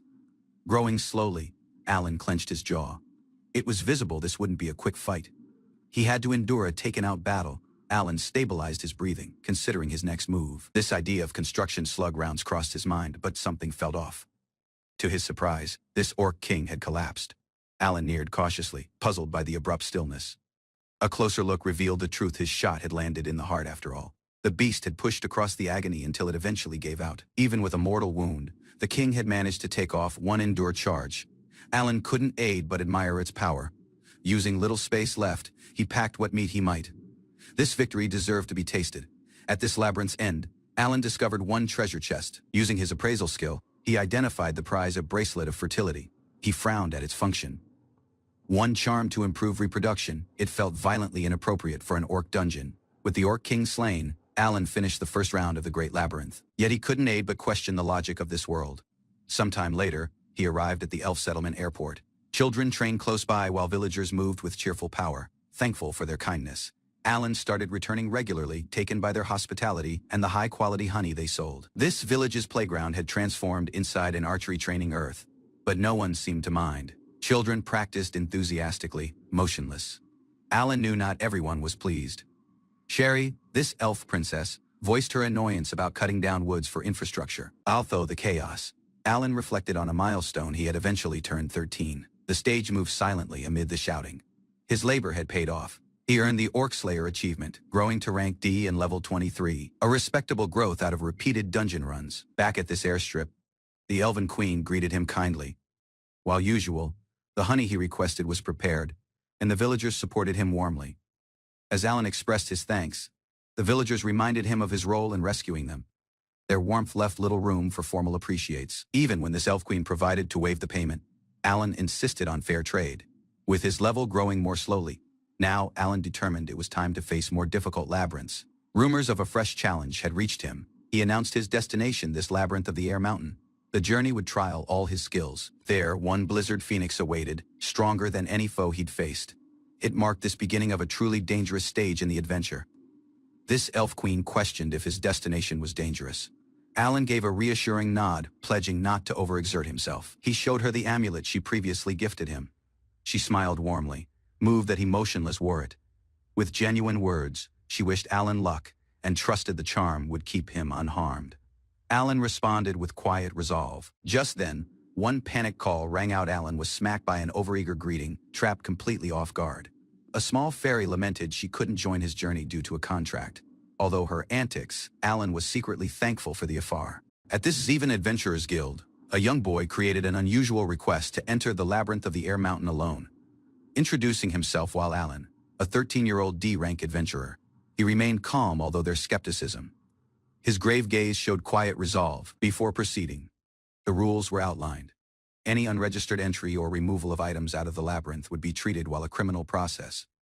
Previously cleared, Alan accepted the notice to stay on the first floor and accepted the permit with thanks. Though surrounded by elite adventurers, this lone boy stood firm, aware of how others saw him, yet unfazed by doubt. Prior to him stood the towering labyrinth of the Air Mountain. Although it held solely 8 known levels, legend spoke of 30. Alan advanced using purpose, undeterred by its reputation. His scheme was visible: conquer each floor repeatedly until he entered the academy. Abruptly, giant vampire bats emerged from the shadows, wings slicing across the air while they dove toward him. Using swift reflexes, he raised his weapon and fired. These creatures fell instantly, their danger neutralized by overwhelming force. His gun, one sorcery replica of this Saiga 12 shotgun, delivered power unmatched by conventional means crafted for battles like this. Blown off by this results, Alan admired the sheer destructive power of the shotgun. The sight wasn't elegant, but it was effective. Using Saiga in hand, he advanced effortlessly through the labyrinth, surpassing veteran adventurers and stretching level 28 lacking pause. The floating islets presented an arcane puzzle, hitting small targets with air sorcery to teleport forward. However, the process mattered. A single mistake would send him to the entrance or into the abyss, using success resolved by chance. As soaring foes attacked from above, Alan held his earth, depending on both his weapon and prior knowledge to survive. Rather than follow the main course, Alan chose a hidden route, stepping off path to seek something others might miss. He recalled that a secret room might be found beneath this islet, accessible by navigating its side correctly in-game. Using each step, Alan charged his special ability, Smelt, preparing to forge or improve equipment, using accumulated power. Within the chamber, he discovered a rare treasure: 2 substitute rings, capable of reviving the wearer previously following death. Knowing their in-game roles, Alan required both, lacking delay, planning to equip one immediately and save the other for later position before the last door. Alan prepared himself. Using a substitute ring equipped, he had no reason to stall any longer. Within this dark chamber, he faced the Endure Guardian of the Labyrinth, a towering figure waiting in silence. The foe revealed itself while the Blizzard Phoenix, a mighty creature of ice and flight. Lacking notice, the beast sent its assault, driving freezing winds and glittering feathers crashing forward. Anticipating the ambush, Alan activated a protective barrier across his smelted shield, prepared for the decisive clash just while the game had taught him. Dodging the first blow, Alan maintained his afar. He knew that surviving the opening attack was key to the fight. Out of there, he unleashed a rapid combination of concealment and gunfire, attempting to wear this phoenix down using precision shots. However, this foe adapted. It evaded his bullets and retaliated using freezing winds and ice arrows, threatening to overwhelm his defenses. Thinking quickly, Alan conjured one boulder to shield himself, buying precious seconds against this relentless assault. He stopped to reassess, planning to weaken this phoenix out of afar until it fell within range of Saiga's decisive shot. Alan understood the rhythm. His solely option was to trade blows out of afar in a taken-out skirmish of hit and run. He swiftly evaded incoming strikes, generating another boulder for cover before sliding after it, to stay away out of the ice barrage. Using the boulder as a shield, he waited patiently for the blizzard to subside, conserving power and assessing the foe's transport. Previously, the assault stopped. Alan resumed the cycle attack: concealment, retreat, then fresh shelter, each action timed with practiced precision. Just as he approached his opportunity, the Phoenix changed tactics, releasing a freezing storm that engulfed everything in its route. Seeing the Blizzard Phoenix plummet, Alan grabbed the chance. He rushed forward, prepared to deliver a last, near-range shot, but while he sprinted, his footing gave out. This slick, icy earth caused him to slip uncontrollably. Panic set in. He shouted in vain. Understanding he couldn't halt in time, this falling beast hurtled toward him. With a forceful impact, the Phoenix crashed into the earth just inches off, throwing up ice and debris. Alan landed hard but unharmed. This Phoenix was down, motionless. He trapped his air, aware how narrowly he'd escaped death. Knowing the danger wasn't over, Alan prepared to end the fight properly before the Phoenix might regain composure, its power.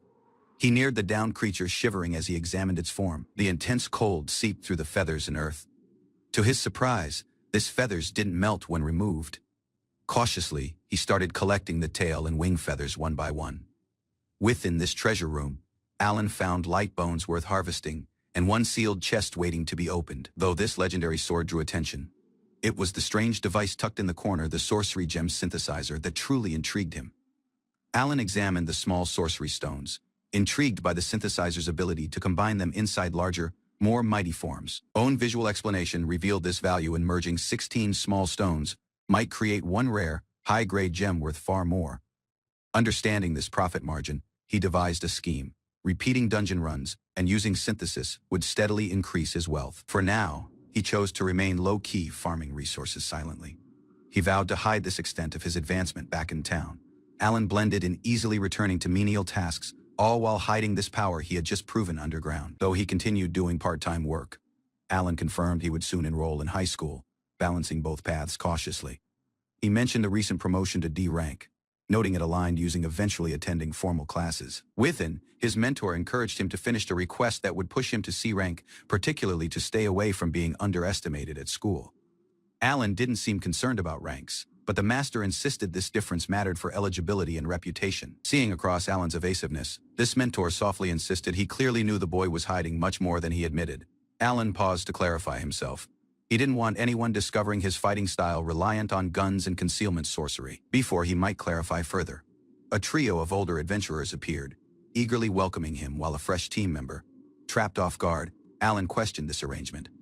Working using a group of seasoned men wasn't what he expected, but the mentor left no room for debate. One task had already been scheduled, and orders were to meet at dawn. Even more shocking, the guild request had been processed, lacking him knowing. Everything had already been set in motion. Alan tried to protest, but one of this drunk team members abruptly clung to him, causing immediate discomfort and panic. Although Alan's complaints, the group was dismissed casually. His complaints about alcohol went ignored while orders for tomorrow's task stood firm. Carlin leaned forward using bright eyes, urging Alan to reveal something she couldn't wait to see. Her power filled the room while Alan glanced over. Someone in close by reminded her not to interrupt, prompting a playful pout out of Carlin, while Alan remained silently composed. Soon following, the journey began. Alan required his place among the escort team, guiding a line of wagons toward the remote settlement of Yerstorf. Their client, Dirk, traveled this course regularly, managing supply runs whenever the settlement faced shortages. By selling essential goods in the city, Dirk ensured Yerstorf stayed stocked, then created his way back lacking delay.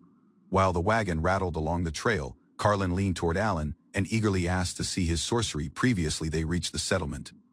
Alan gave a quiet nod in agreement. This escort group, created up of seasoned guild members, noted how closely Carlin clung to Alan far more than anyone else. Their course wound across rough terrain, created riskier by recent bandit attacks that had damaged passing caravans. Alan explained his air-based sorcery, which might repel foes, though he kept the details vague. He admitted departing from his air sorcery weapons after, yet Carlin insisted he showcase his abilities anyway. Alan revealed a compact weapon, his air sorcery gun, crafted in this image of a Makarov pistol, chosen for its concealability and quiet operation. Though assured in its effectiveness, he paused with a troubling memory. What if he ever had to use it on a person? This weight of that question lingered. Might he shoot someone who wasn't one monster, but a living human? Carlin noticed his unease and questioned softly, snapping Alan out of his thoughts, using a forced smile. Using this route ahead, turning narrow and dangerous, the risk of bandits became very real. The caravan crept along a narrow mountain trail, its route flanked by cliffs and thick forest. Hidden eyes observed out of above. Abruptly, boulders tumbled down this slope. Alan and the others reacted immediately, while chaos erupted. Horses neighed, and Carlin clung to him tightly, out of the cliffs. Armed bandits started their ambush, flanking the convoy from the rear while weapons taken, they surrounded the wagons, blocking any chance of flee, while tension spiked among the guards. The leader stepped forward, smug and assured, announcing they would be taking everything, including this cargo. This guild members quickly assessed the foe's numbers. Orders were issued. Dirk was informed to stay hidden while the others prepared for battle. Arrows flew across the battlefield while one of the escorts required aim using precision, driving back a charging bandit. Steel clashed on both sides. Blades met using strong resistance as the attackers pressed in from each angle. Amid this chaos, Alan was called upon to join the fray. One teammate urged him to demonstrate his sorcery in combat. Delay struck him. These weren't monsters, but people. This decision weighed heavily on the conscience. Seeing an attacker blast at his ally, Alan reacted instinctively. He shouted the incantation's name and unleashed his aircutter's sorcery. The incoming bandit was knocked back mid-charge, his blade dropping while the slicing air struck him using force. Panic formed through the foe ranks. Their leader, alarmed by the unforeseen sorcery, ordered a retreat. While the bandits started to flee, one of the escorts urged Alan not to let them flee. Torn between restraint and duty, Alan paused. This command to kill clashed, using his conscience. Battle finished using the bandits fleeing. Alan stood in silence, watching them disappear into the afar, conflicted. This rear guards confirmed the region was secure. The attackers had numbered more than expected, but the danger was temporarily over. Alan's teammates regrouped. One of them questioned about this foe's hideout, but none had found it. Their numbers had clearly grown. Frustration boiled over. Jared confronted Alan, scolding him for holding back, when lethal force might have finished it more decisively. Yet another call chimed in, urging caution. Killing people, even foes, wasn't always the right route. Brutal consequences were laid bare. Survivors of raids often faced death, slavery, or worse. Sparing foes risked future violence. One escort gave harsh advice. Killing wasn't just acceptable, it was expected. Mercy, he warned, had no place on this road. Silently, the boy listened. Warnings echoed following him, pressing the weight of reality onto uncertain shoulders. Tasks resumed. Clearing wreckage and restoring order assisted shift attention from the grim lesson to immediate duty. Arrival at Yerstorf brought relief. Since that battle, no more bandits dared challenge them along this way. Shouts echoed through the settlement as children recognized the returning wagon. Word formed quickly supplies had arrived from the city. Locals rushed to aid unload crates. Cheerful greetings filled this air while hands moved briskly to support the effort. Enthusiasm swelled while fresh clothes were shown off. Some admired the styles. Others scolded the impromptu fashion display in public. Laughter followed one playful complaint. Someone teased Carlin for being just like this other countryside girl she was criticizing. Gifts and medicine were distributed using thanks. Amid the noise, Carlin chased after a yellow ribbon she claimed while hers. A quiet stage turned grave. Harsh words cut through. If leadership had been his, the task would have failed. Reason for that failure was already known: sparing lives. While noble wasn't one luxury on this battlefield, bandits, orcs, goblins, it created no difference. Next time, delay must be replaced using resolve. Before reflection might settle in, a familiar call interrupted. A promise about sorcery hadn't been neglected. More children gathered, eagerly chanting. Whatever weight lingered out of combat, the enthusiasm pushed it aside for now. Air sorcery delighted the children. Gusts spun through the air until dusk, laughter trailing while parents called them home. Later, tables filled under lamplight. Locals gathered for one feast, lifting cups in celebration of unharmed arrival. Thanks ran deep, but tradition played its part too. Hospitality toward outsiders wasn't just polite, it was expected. A quiet custom lingered under the water. In isolated places, newcomers were urged to aid preserve bloodlines. One bold invitation trapped him off guard. Blushing and rattled, he stammered through rejection, questioning the absurd circumstances. Morning brought groggy greetings. Companions, drained from more than battle, joked wearily while the settlement echoed using unforeseen sounds, although the fatigue. Children gathered previously again. Grins returned quickly, their bright eyes begging for another show. Abruptly, tension changed. A panicked call called out for the chief, haste replacing joy. Shouts grew louder. A name pierced across Carlin. Fear gripped this room while realization struck. Stillness broke, word hit like lightning. Carlin had vanished, abducted while no one noticed. Eyes opened wide, hearts dropped. Calm was over. News of Carlin's abduction spreads across this town, casting one heavy silence. Alan hears the report and freezes in disbelief. At home, he stares at this younger children, his chest tightening. He remembers the stage they left the wall to gather crops. Now certain that was when it happened. Alan blames himself, guilt overtakes him. He rushes out of the house, resolved to process, meeting Jared while he leaves. Tears mix, using sweat as Alan shouts. He failed to halt the danger. He failed to kill them when he had the chance. Jared questions the resolve, urging caution. But Alan is firm he's going to raid this bandits alone. Alan tries to rally support, but Jared cautions of consequences. Adventurers won't process lacking cause, and retaliation might bring ruin to the settlement. One shadowy figure emerges using a chilling claim. 3 children are now in his command, and their safety hangs by a thread. At this gate, the bandits make demands: surrender resources and people, or face slaughter and destruction. Any resistance would lead to immediate bloodshed. He voices regret, questioning Jared's choices. If action had been taken earlier, things might have been different. Jared considers grimly. This bandits acted smart, and even if delayed, their danger was inevitable. While others paused, one proposal emerged to raid the hideout and defend the settlement at previously. Although doubts, Alan gave a firm answer.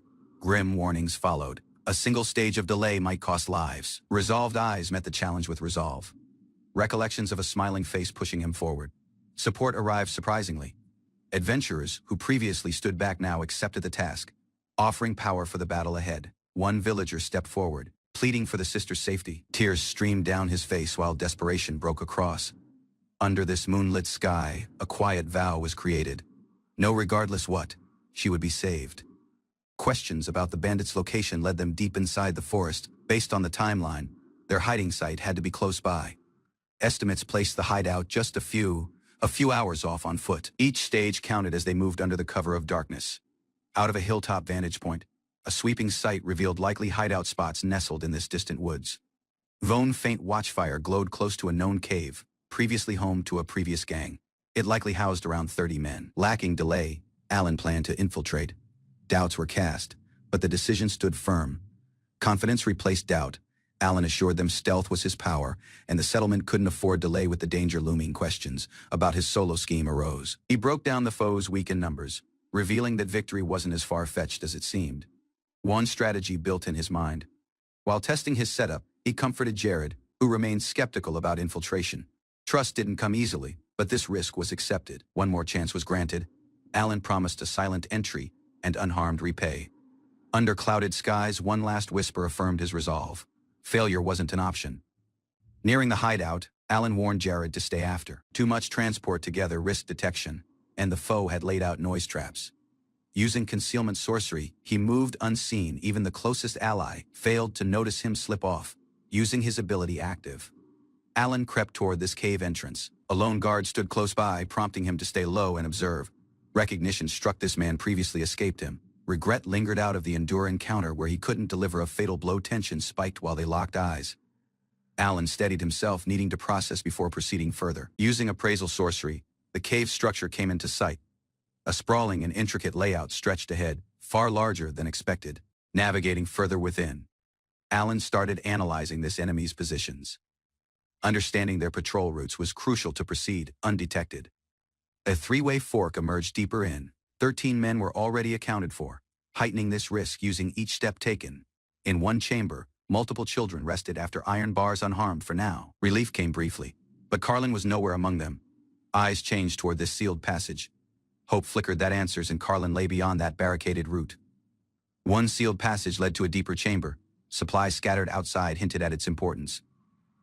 Resolve filled Alan's eyes. Heavy wooden beams blocked the way, but he found a course for them. Each step was deliberate, silence a necessity. Through a narrow opening, he noticed transport. What he saw twisted his expression inside alarm. Carlin lay helpless under one man's weight. Fear and exhaustion marked the face. Alan's shock turned instantly to fury. Lacking delay, he struck. Rage driven his fist, delivering a crushing blow that echoed through the room. Blows landed lacking mercy. This assailant collapsed under the flurry of strikes, left motionless in the aftermath. Panting heavily, Alan glanced at this girl curled on the floor. Recognition and relief emerged while he whispered her name. He extended one trembling hand, offering reassurance. She had endured enough. Flee would begin now, lacking notice. Carlin clung to him, holding back sobs. A single word blast from her lips, filled with desperation and love. Caution returned quickly. One soft reminder to stay quiet followed. She nodded, swallowing the fear, leading Carlin to safety. Alan gave her instructions to remain hidden. The task wasn't over. Others, motionless, needed rescuing. Using the entrance blocked, he assured her of his repay. She nodded silently, understanding the risk he faced. In concealment, he neared another room. A man rested alone, unaware. Alan readied his weapon using cold precision. Jared's words echoed in the mind, painting bandits while inhuman. Recollections of what Carlin endured hardened his resolve. No delay followed. One silent shot rang out, ending another danger in grim silence. Softly, Alan reached this cell and signaled the children. Hope flickered in their eyes while he whispered the promise. Using Carlin by their side, the rescued kids followed closely. Alan quickly counted their number and kept track. 2 foes already down. 11 motionless remained. Prior to moving forward, he instructed them to brace themselves. A barricade needed sealing out of within, cutting off flee. Elsewhere, bandits noticed something wrong. Uncertainty grew while they questioned this sealed chamber hiding their leader. Alan stood guard prior to one carved emblem, tension growing.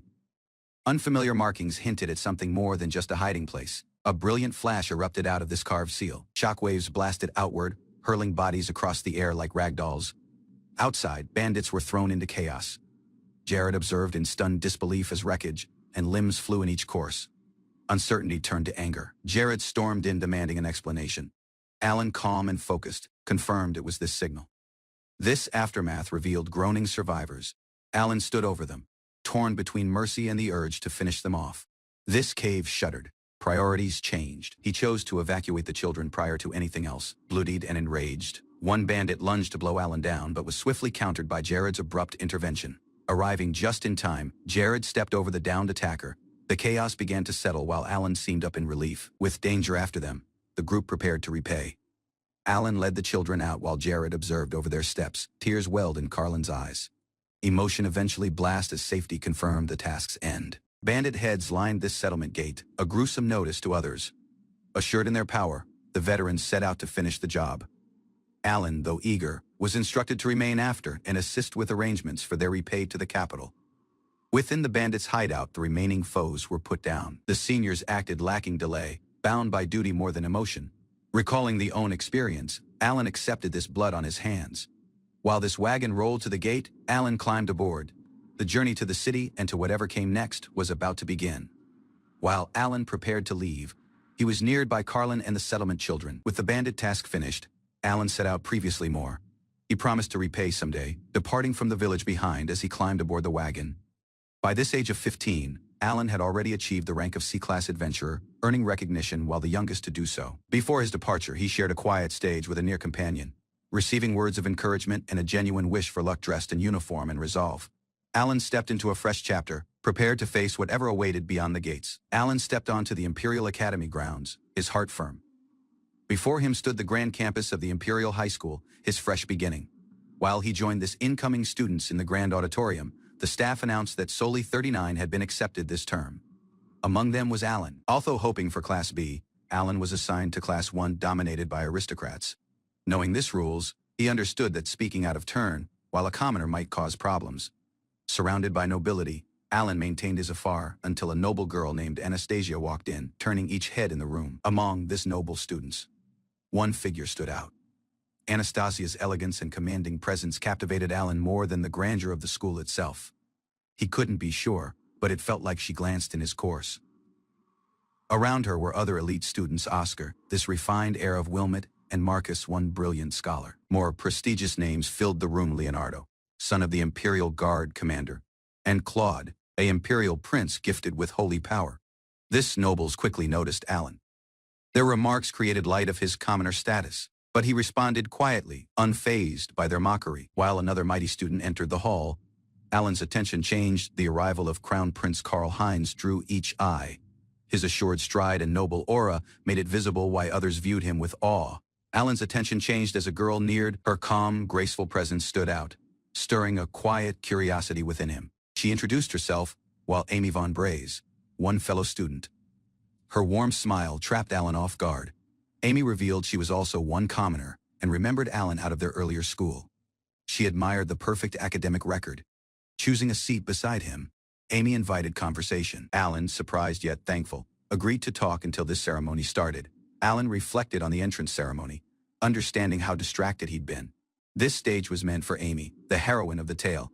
Amy's smile stunned him. She embodied everything expected of one game heroine: charming, cheerful, and effortlessly radiant. Orientation moved in a blur. A week later, Alan settled into the dorms and exchanged short words using his mother before parting. Although appearances, Alan felt isolated. No one spoke to him. Surrounded by nobles, he rested silently, completely alone. At the same time, Amy walked assuredly beside the Crown Prince, her tale progressing while Alan remained a background character. School rules demanded that commoners bow quietly to nobles in hallways. Alan followed this protocol lacking complaint. While classes eventually started, Alan noticed Amy no longer acknowledged him. This initial kindness she'd shown had vanished. During lessons, instructors emphasized that mastering sorcery required not solely activation, but exact command and awareness. An outdoor lesson soon followed. The teacher questioned who might already use sorcery, prompting students to reveal their capabilities. Alan observed fewer hands than expected. Although assuming arcane proficiency was required, not many seemed assured enough to react. During the sorcery training session, the instructor questioned the Crown Prince to demonstrate. Karl Heinz accepted assuredly, eager to show off his skill, using a glowing orb forming in his hand. This prince confirmed the task and prepared to attack. His flame sorcery sparked to life. He sent the incantation using precision, striking the target dead center. Applause followed as the teacher praised his flawless execution. Next, Anastasia was called forward. This instructor moved on to another element of sorcery command and attribute use. Focused and intense, Anastasia activated her incantation. Her sorcery shimmered with power, drawing everyone's attention to her growing power. Anastasia unleashed a mighty attack, destroying the reinforced target using little effort. Her display left the audience stunned. This crown prince, humiliated by the comparison, shouted at the in frustration. The pride had been wounded in front of everyone. He claimed to have held back, accusing her of revealing him up. Anastasia rejected his complaint, lacking delay. Fueled by anger, the prince released an intense blast of sorcery, ignoring warnings as the power spiraled out of command.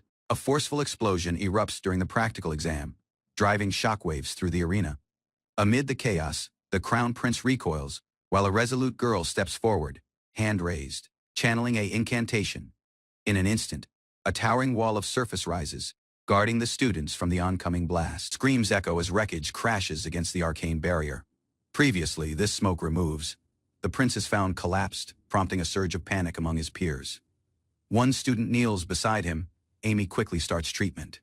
The healing sorcery glowing softly. Concern tightens her brow. Regaining consciousness, this prince stares at the hand, awestruck. His gaze drifts to Amy, realization dawning.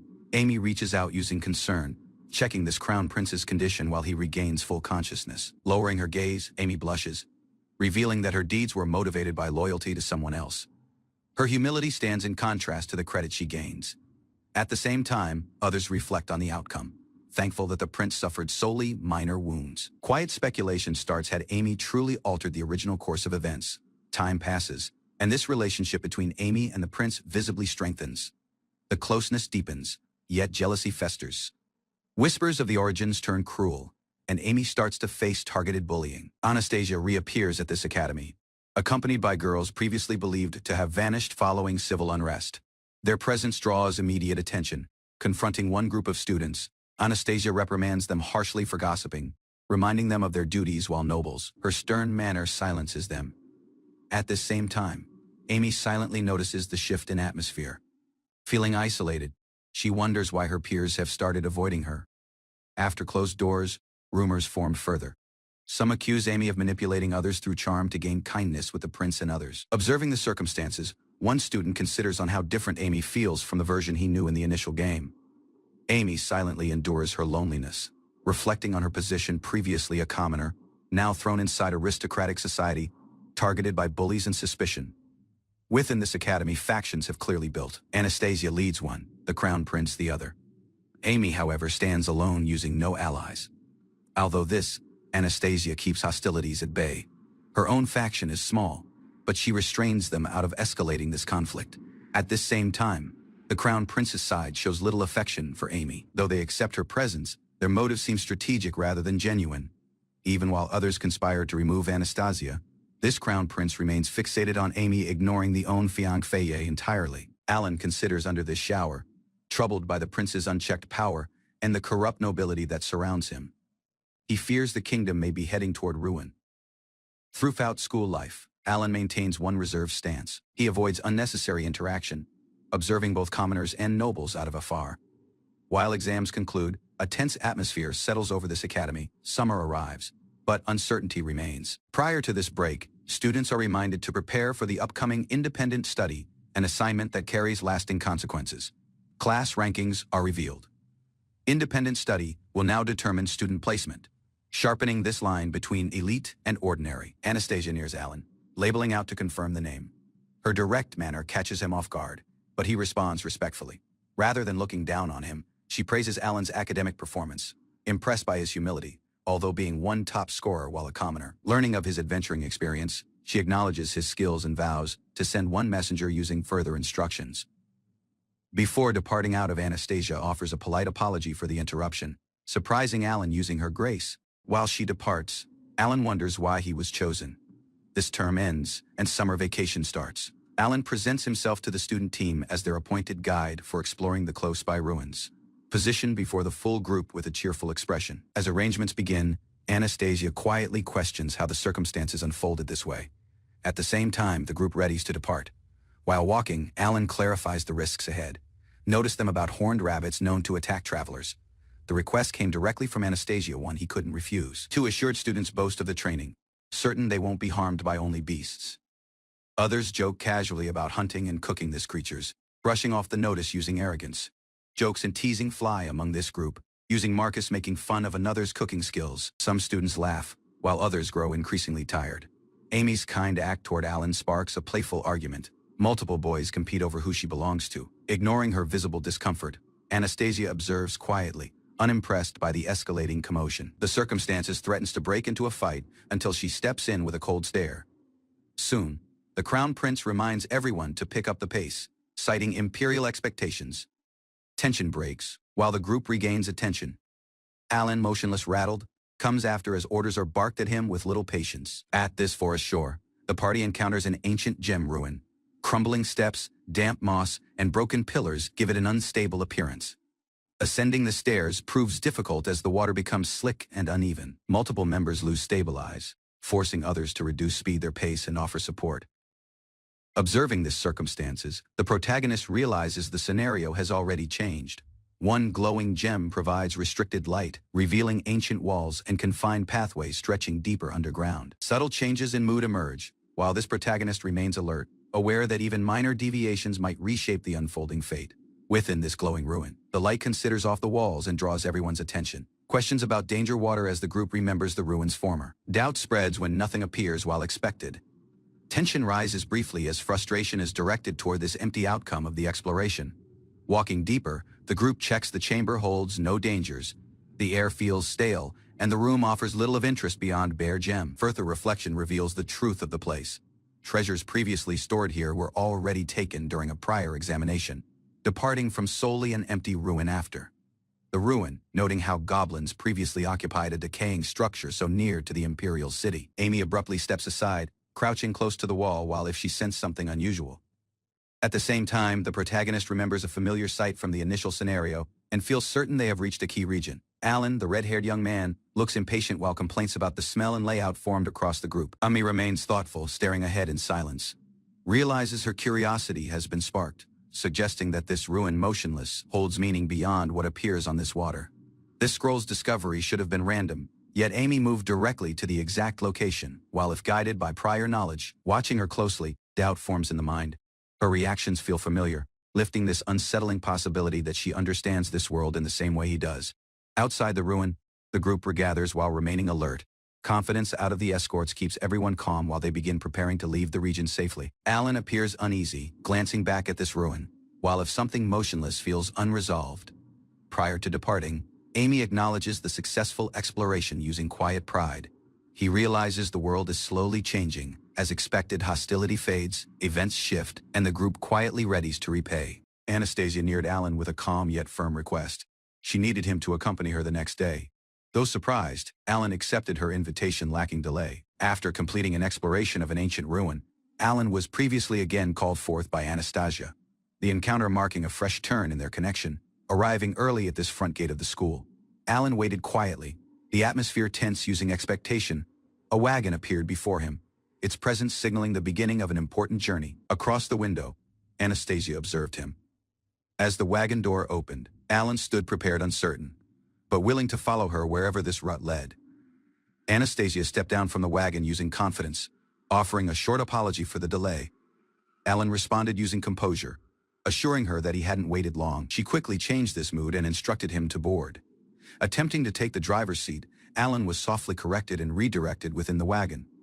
While the wagon rolled through the busy streets, she expressed thanks for Alan's assistance during their previous outing. Seated across out of her, Alan listened cautiously while Anastasia explained their next destination, a visit to gather insight from experts for an important report.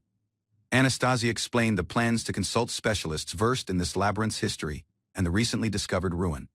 Alan was taken aback by this depth of preparation. She reminded him that such thoroughness was expected at the level, even if unfamiliar to commoners. The report they were preparing wasn't trivial. It would be presented prior to royalty and noble heirs out of several nations. Resolved to ensure accuracy, Anastasia emphasized this importance of gathering expert insight for the country's future diplomacy.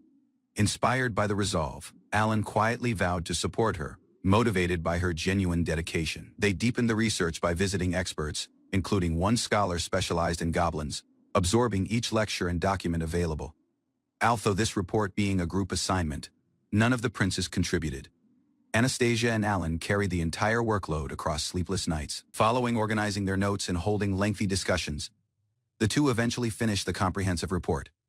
However, this report's length drew complaints. One noble demanded a summary, dismissing their effort using a 3-minute limit. Indifferent and pressed for time, he insisted on one simplified explanation, ignoring this depth and dedication poured inside their work. Alan admitted that reading dense reports on this site was inconvenient, offering one casual excuse to delay deeper engagement. Anastasia, visibly displeased, reminded him they were equals, not subordinates. The dismissive manner didn't go unnoticed. Although the tension, Alan delivered a simplified version of the report, cautiously highlighting its key findings in a way the prince might easily digest. The crown prince gave a short compliment before walking off, departing from Alan in silent reflection. Though frustrated, Anastasia apologized for this prince's attitude, asking Alan to stay patient in the face of arrogance. A shadow moved over her expression, distant, resigned. It struck Alan like a blow. She seemed, while though she'd given up entirely, that stage revealed more than words. She seemed like someone who had accepted her role while one tool in a political game bound by duty. News of this report's quality formed quickly, earning approval out of teachers and officials alike. While credit poured onto the prince, Alan was labeled while an idle bystander. Although doing most of the work staring out this window, Alan muttered a scheme previously winter came. He'd end this charade himself. As summer faded, the crisp air of autumn settled in. Time moved forward, bringing change neither might stay away from. Posters for the cultural festival appeared. Students buzzed using enthusiasm, chatting about booths and group projects in each corner. Participation was mandatory. While Alan had the own scheme, he also maintained an eye on certain people, expecting something to go wrong. Anastasia neared, using an offer to assist her again. But Alan had already submitted the entry. Though surprised, she smiled and wished him well. Her call was warm, but something following her eyes remained distant, no longer obligated to join any group. Alan chose to keep his afar until the stage he needed to process arrived. Hidden by a concealment incantation, he silently observed the arrangements. Amy smoothly required charge while others followed her lead. While feared, Anastasia stood isolated, ignored as this group favored Amy's suggestions and presence. Rather of being treated while a partner, she was asked to serve tea. Her talents overlooked, her call dismissed. Amy's manner was patronizing. The smile smug, she assumed Anastasia had nothing better to do than serve those who excluded her. While Anastasia remained following, the others, including Amy and the prince, strolled off to enjoy tea in the yard. Left alone, she insisted she'd drink this tea herself. The dismissal didn't go unnoticed, but she endured it in silence. Amy returned, questioning her presence with a sharp smile. Her manner proposed Anastasia's labor were meaningless. Using one smug expression, Amy mocked the composure and warned that Carl would grow tired of her cold demeanor. She claimed this nation too, longed for one more graceful queen, someone charming, agreeable, and nothing like Anastasia. Amy leaned closer, using one mocking smile, urging Anastasia to smile, pretending concern while ridiculing her dignity. After the facade, tension thickened. Amy's words stung, and Alan, watching from afar, recognized how the circumstances had veered off the initial game's route. One reminder of hierarchy was quickly thrown at Anastasia. Fellow students used social rank to silence the rejecting this idea of equality. She countered, pointing out Amy's hypocrisy. Her deeds using Carl weren't innocent either. This confrontation escalated. When insults turned personal, Anastasia rose. Alan rushed in, unable to stay silent any longer. Prince Carl blasted in, siding with Amy, lacking delay. He scolded Anastasia, claiming she had no right to challenge Amy. Using finality, he finished the discussion and dismissed her. No room for argument. His decision was created. Left after, Anastasia silently gathered documents and resources. No words of protest escaped her lips. In this corridor, Amy confronted her using a venomous smirk, mocking her loss. The engagement, the prince, everything now out of touch. While she walked off, Amy's parting words struck deep. Serves you right. It wasn't victory. It was cruelty. Abrupt slap echoed in the hallway. Anastasia's face stung, using shock, while Amy stepped back, satisfied with the blow.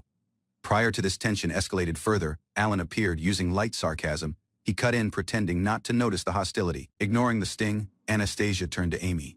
Her call firm, she reminded her rival of the prince's status and the responsibility that came using it. She spoke using conviction. Amy's conduct disrespected nobility. Alan backed the up, eyes sharp with silent judgment.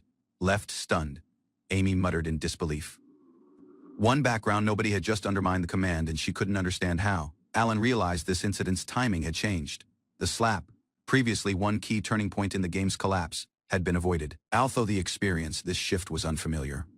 Even in extra mode, this wasn't expected. He confirmed Amy was another reincarnator. Her deeds might lead to the city's downfall.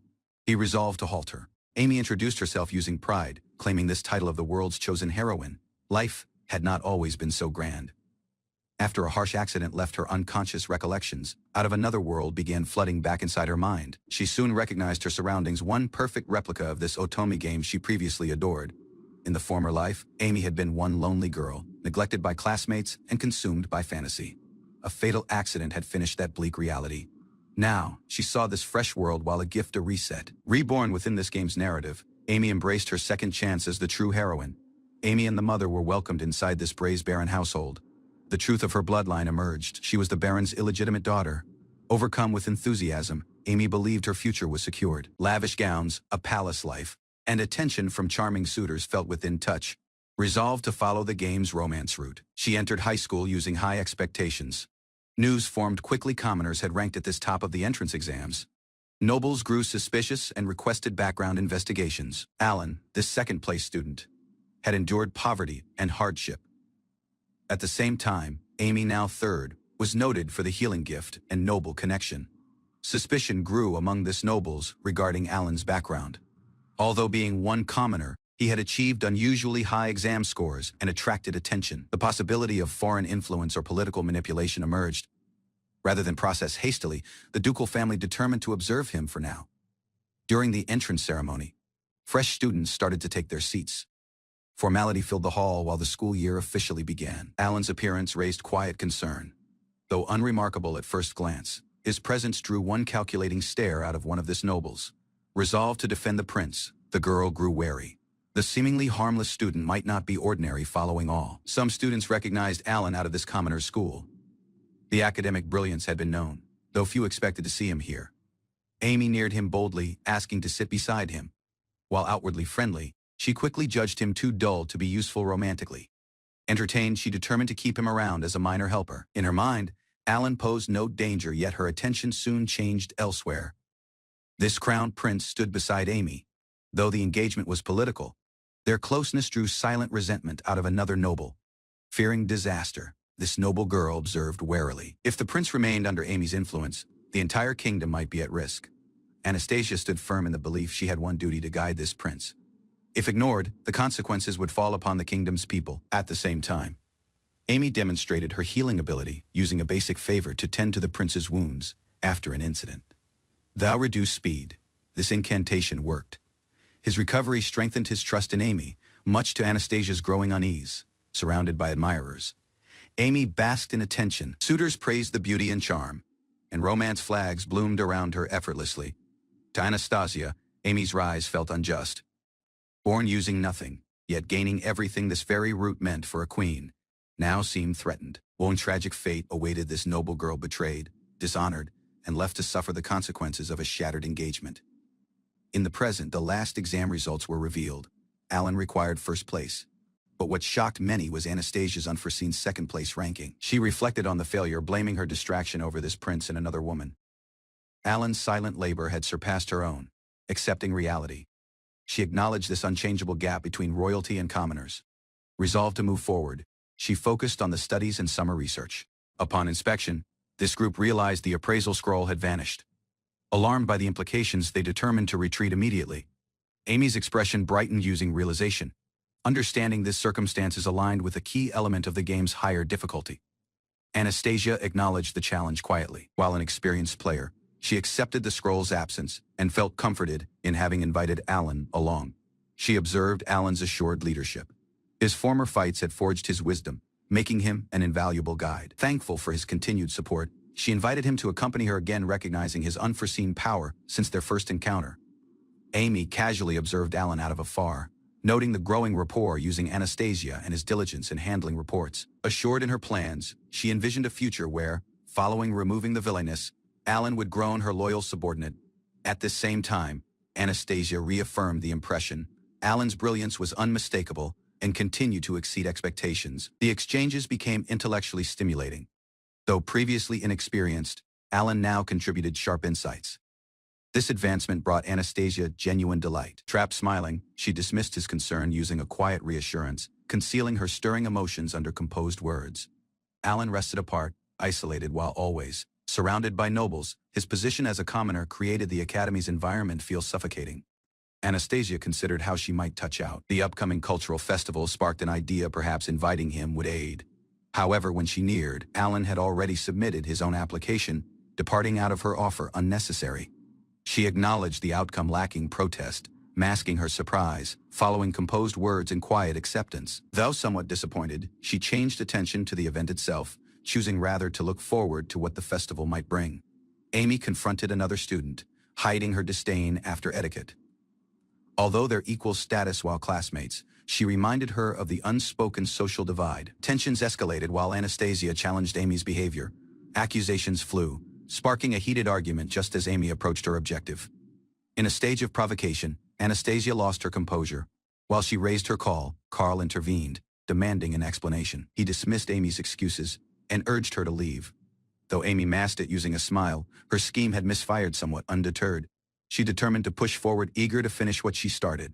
Amy confronted Anastasia using one cold smile, mocking the loss with a cruel question about her stolen fiancé. Her words dripped using malice. Lacking remorse, she sneered, claiming that Anastasia deserved this humiliation. Provoking further, she challenged Anastasia to retaliate, pledging to repay the anger many times over, eager to escalate this conflict. Just as tension peaked, a sharp sneeze interrupted them, cutting through the charged stage surprisingly. Alan's abrupt appearance stunned both girls. While Anastasia questioned his timing, Amy's scowl deepened, her plans previously again disrupted by this same mob. Stepping aside, Alan's presence diffused this stage.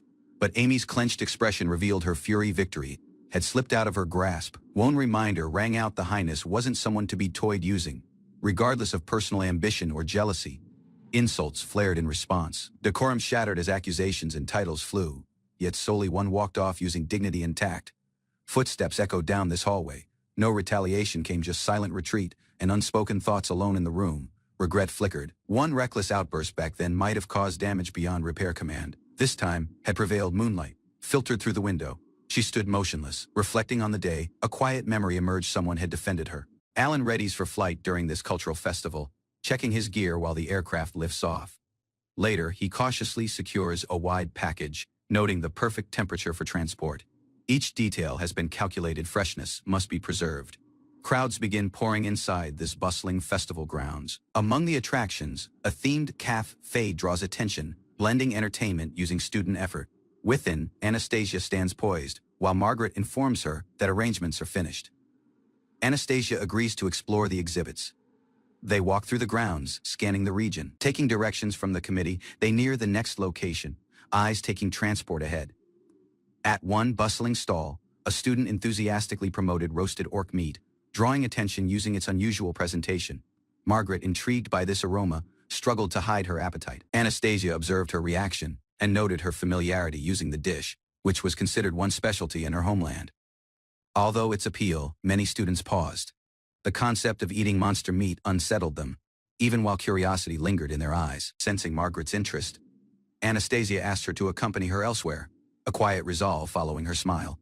At the same time, the vendor questioned if nobles found the display distasteful. He'd left the orc whole to attract attention, but few dared close to. While savoring the own dish, Alan admitted he set up this stall just to enjoy orc meat himself. He planned to deliver leftovers to the guild later. Surprisingly, Anastasia arrived using Margaret and requested a skewer. Alan straightened up in surprise, unprepared for their abrupt interest. While he asked about Margaret, Anastasia introduced her proudly. Margaret confirmed her identity, positioned assuredly beside her friend. Margaret requested the own skewer, mentioning her high standards when it came to orc cuisine. Her expression was earnest. Examining the meat, she questioned its origin.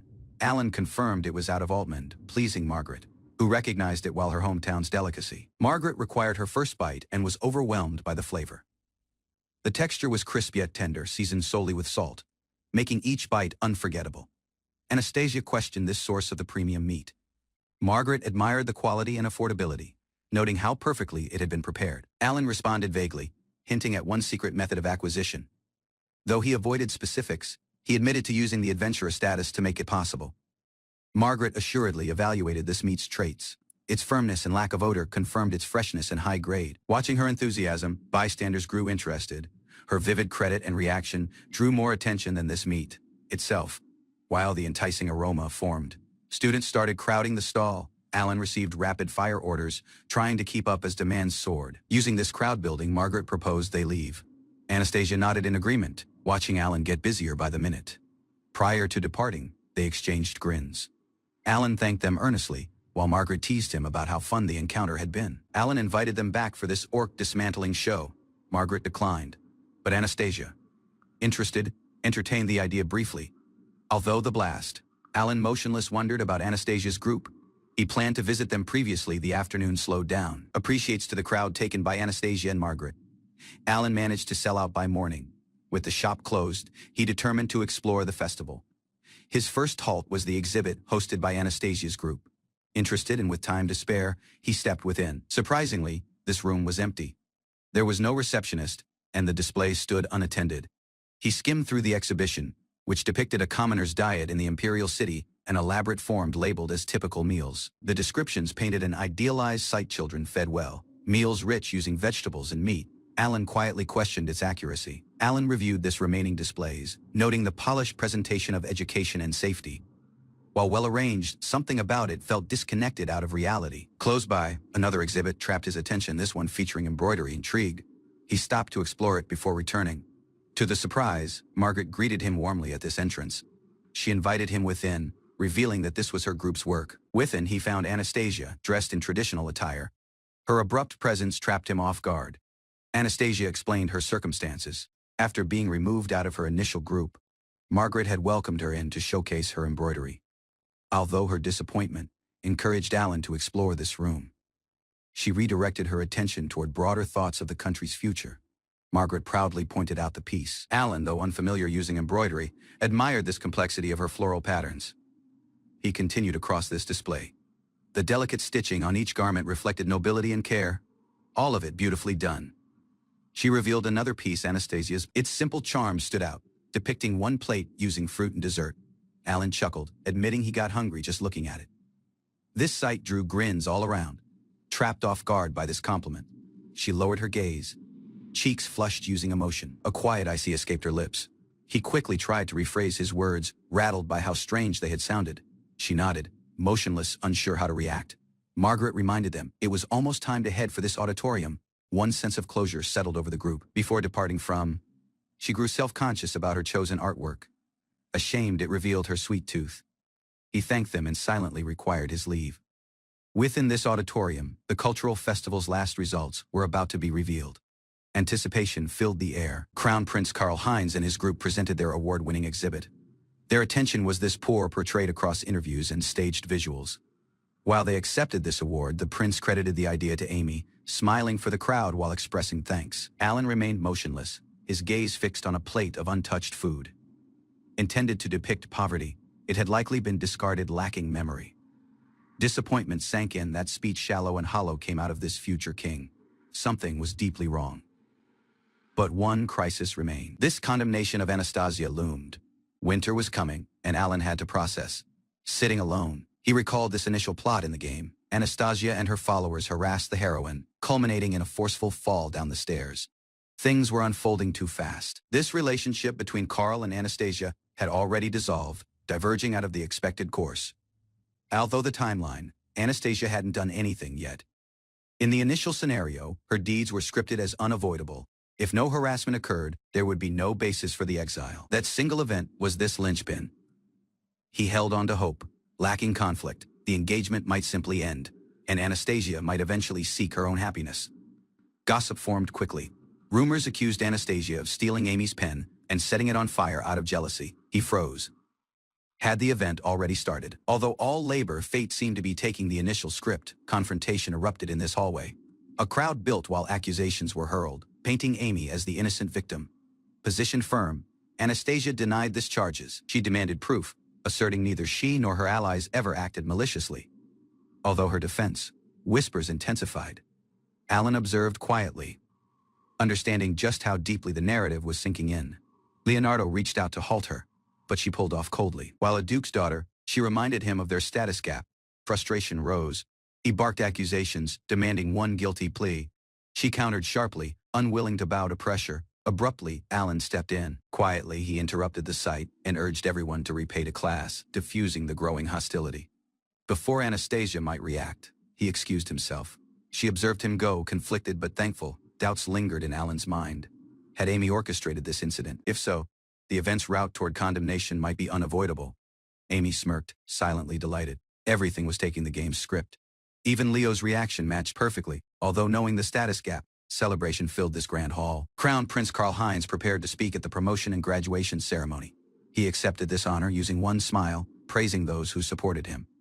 A polished performance for the crowd, Alan observed quietly. Amid this applause, a classmate called out to him, introducing the girl at his side. She smiled warmly. Isabella von Leeuwenberg would be joining the class next term. Alan, however, sensed his time here might be restricted. The Crown Prince praised his companions and claimed his achievements were appreciates to their support. With an assured manner, he prepared to deliver an unforeseen announcement. In front of this crowd, he called Anastasia's name. Alan stiffened while she stepped forward, sensing the start of the condemnation. Prior to this gathered students, Anastasia faced the prince who declared the engagement was over.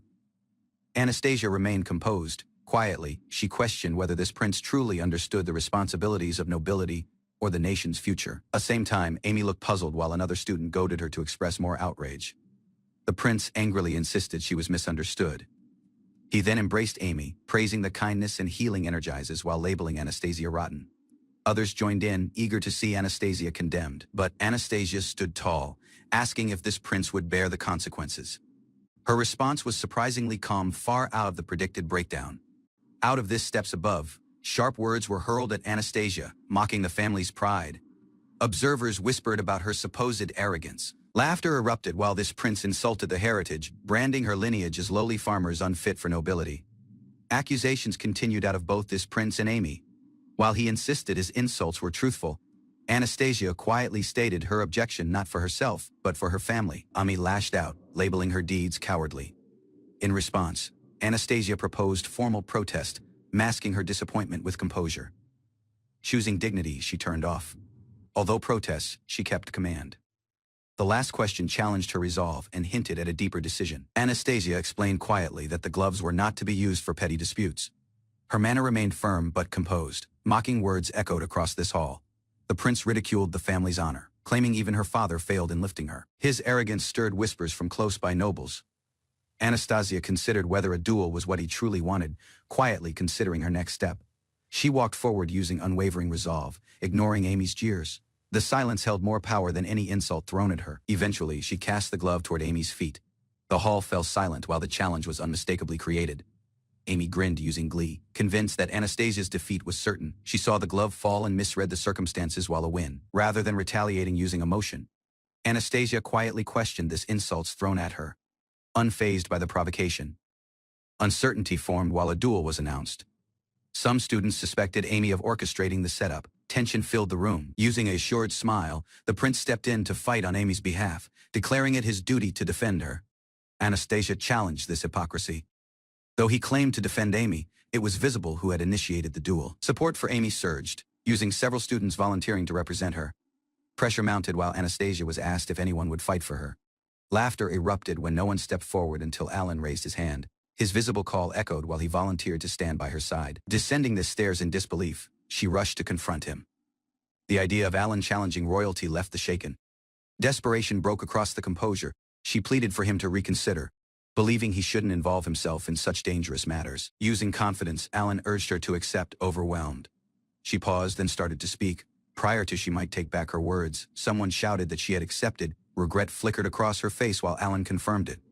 Surprised, this prince failed to recognize him. Alan quietly reminded him they were classmates who had previously shared conversations pressed for terms. Alan requested one formal apology and retraction of insults aimed at this Ramslet family. She supported the demand. Those who sided using Amy rejected Alan entirely. Each declared they wanted nothing to do with him or Anastasia. 5 opponents stood prepared, using no allies yet. Alan now faced this burden of finding 4 others or winning alone. Laughter erupted while Alan dismissed the challenge's rules. Rather than finding allies, he questioned to face all 5 opponents at previously. A bold smirk accompanied his challenge, suggesting that maybe this prince feared him. That jab quickly wiped the smile out of the prince's face. One of this nobles barked at danger. Another scoffed at Alan's lack of skills in combat and sorcery. Criticism rained from each side. Each opponent was called out, one for dangers, another for depending on status, and a third for academic failure. Although Anastasia's plea, Alan held his earth. No intention to flee, he stood prepared. Even if the odds were 5-1, tears welled in her eyes. Uncertainty required hold as she questioned why Alan would make things worse by provoking his foes further. From afar, Amy observed with disbelief. None of this matched the game's initial route. This was an unpredictable anomaly. Visions of one doomed former flashed across her mind. In that world, a powerless commoner died protecting a noble he cherished. Yet Alan didn't flinch. He demanded one decision out of this prince: accept the unfair terms, or back down. Reluctantly, the challenge was accepted. Using tension growing, Anastasia insisted on one condition: no one would die in this duel. No, regardless the outcome. Using one smile, Alan thanked her for this reminder. Some scoffed at the condition, but others reluctantly agreed, deeming it less messy. This prince called for a witness to oversee the duel. Out of the crowd, a volunteer raised his hand, prepared to take the role. One tall man stepped forward. Familiar to Alan, though his intentions were unclear, he formally provided to witness this duel. Time was set. With solely 30 minutes to prepare, Alan accepted, lacking protest, suspecting bias in each move. As the challengers stormed off, Alan remained calm. Even as others called after him, he silently comforted himself it was motionless worth it. Alan's calm smile baffled everyone. While Anastasia and her allies urged him to reconsider, he simply responded using one quiet, good, concerned voices. Warned of this risks, they suspected the rules might be ignored if he were harmed, yet Alan remained composed. Tears welled in Anastasia's eyes while she begged him to withdraw. She couldn't bear to see someone using possible fall for her sake.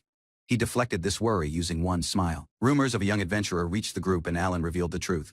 Was that adventurer, this goblin and orc slayer, survivor of countless battles far out of ordinary? Confidence shone on Alan's face. He comforted them using a calm goodbye, claiming victory was already certain. Her air trapped as he walked off. Doubt, awe, and fear stirred after her wide eyes. From the shadows, a girl observed. Uncertainty filled her thoughts. This sight wasn't part of the game she knew. Motionless, she clung to belief. Carl's victory was assured. Alan, in the eyes, remained one fool chasing affection. Regardless of outcome, she concluded one thing: Anastasia would suffer, either across defeat or by watching the protector fall. Amy observed with twisted delight, convinced the tale would kindness her. As the heroine, she believed fate itself was on her side. Gasps echoed when Alan stepped into sight. Equipped using solely a dagger, his entrance shocked the crowd, even as worried voices questioned his choice. He neared the arena assuredly and addressed the prince, lacking fear. Kneeling, he vowed to win not for pride but for Anastasia. The sincerity left the speechless. The duel was officially declared using growing tension. Weapons were taken. The world prepared to watch a commoner defy expectations. While the duel began, Amy's ally charged recklessly. Alan, positioned calm and unarmed, slowly reached for his dagger using a quiet smile. In a flash, a massive explosion engulfed this ground. Spectators gasped, stunned by the abrupt, overwhelming power. A dense smoke screen bursts across this battlefield, while 3 students braced themselves. Weapons taken, they faced the cloud, uncertain of what lies beyond it. Chaos erupts among these spectators. Uncertainty spreads while they realize it's a smokescreen. Students squint across the clearing smoke. Visibility slowly returns. 2 forms lie unconscious on the earth, and more silhouettes emerge. While the smoke fades, a lone boy stands surrounded by downed elites. Onlookers recognize the collapsed forms, royalty and nobles, triggering alarm. Even Crown Prince Karl-Heinz and Marcus are down. Survivors cough and stagger. This atmosphere turns something irreversible has just occurred. Alan reveals this unconscious forms on the earth, forcing everyone to witness the results of the clash. Pressuring one noble, he demands acknowledgement of his victory, holding a blade to a downed student while others look on in shock. Among this crowd, Anastasia calls out to Alan, her expression mixed using disbelief and awe at the swift action. Prior to the battle started, Alan had activated a smokescreen and vanished using a stealth technique, taking his opponents off guard, blinded by smoke. The foe fumbled in uncertainty, unable to locate Alan as tension rose using each second lost. Alan confronted this brawny opponent directly, quietly aiming the gun he'd previously used to halt thieves loaded using non-lethal rounds.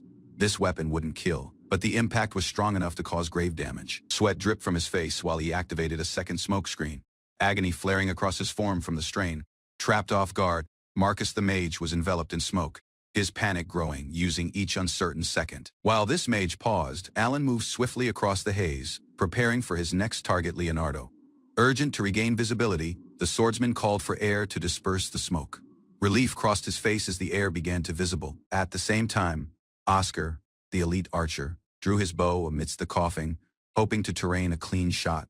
Although the haze, however, even the skill couldn't overcome this obscured vision. His aim faltered, and frustration overtook him. Crown Prince Karl-Heinz, one mighty offensive mage, scoured this battlefield, furious and accusing others, while searching for Alan. This prince swung his sword recklessly across the smoke, forcing Alan to hold back, wary of harming close-by students. News formed across the ground Leonardo, Claude, and Oscar had all been slain. Spectators stood stunned at the sight. Gasps echoed through the crowd. One girl, overwhelmed, might solely repeat her disbelief, while tension gripped the onlookers. Alan stood quietly among this chaos. Names of legendary talents echoed in contrast, yet none had managed to halt him. Tears filled her eyes while she cried out. Her world, previously predictable, now teetered on the shore of collapse. Conflicted, Anastasia called Alan's name. Her call trembled with awe and fear, questioning what he truly was under the water. Alan stood firm prior to this crowd, explaining how Oscar had yielded and how the others were already down. Solely 2 opponents remained. Marcus and his crown prince, both central forms in the nation's future, lay unconscious. In the game's world, the political roles were irreplaceable. Faced using defeat, Marcus resorted to veiled dangers. He warned Alan of this consequences, trying to invoke his family's influence. Alan questioned the motives quietly, pointing out how he always used status when cornered. His words struck deeper than any blow. Using unwavering resolve, he reminded Marcus of the truth following the duel and challenged him to recognize the real injustice. Marcus tried to justify his deeds, claiming it was to defend Amy. But Alan swiftly exposed this baseless accusation. Amy, watching from the sidelines, grew urgent. Her calls for Marcus to retaliate revealed her panic, while the truth emerged. Alan responded firmly, demanding an apology for this harm done to Anastasia. The words condemned Marcus's short-sightedness and pride. Abruptly, Alan delivered a decisive blow. Marcus staggered backward, the slap echoing louder than any sorcery might have. Lying on this earth, Marcus was declared slain. Alan stood tall, and the broken glasses symbolized the end of the confrontation. Shock formed across the crowd while students whispered the commoner had already slain 4 noble elites in succession. Alan changed attention to the last opponent. Crown Prince Karl-Heinz, though motionless positioned, was visibly shaken and weakened. This prince, sweating and furious, accused Alan of using cowardly tactics and demanded one fair fight lacking tools. Unfazed, Alan responded using composure. He reminded this prince that it was he who had forced Anastasia inside this public duel. Karl-Heinz tried to justify the deeds, but Alan pressed on, exposing this baseless nature of the accusations against Anastasia. Alan raised his call prior to this crowd, declaring the accusations against Anastasia to be entirely unfounded and baseless. He explained how Anastasia had solely filed one fair complaint, revealing that she had done nothing deserving of blame. Prince Karl-Heinz attempted to deflect responsibility, muttering a weak protest, while others started to question the truth following Amy's role. Frustration blast forth from the prince. He shouted at Alan, blaming his imperial burden and societal expectations for his deeds. His call turned possessive and bitter. He confessed that Amy created him feel seen, his emotions twisting inside obsession and delusion. Alan acknowledged that even this crown prince had been manipulated. Amy, using knowledge of the game's structure, had neared him strategically. He turned to Anastasia, praising her for her loyalty and power. Although this engagement, she had worked tirelessly for the kingdom. But this prince had neglected her, choosing to pursue other women. Alan's accusations struck hard while the prince tried to shut him down.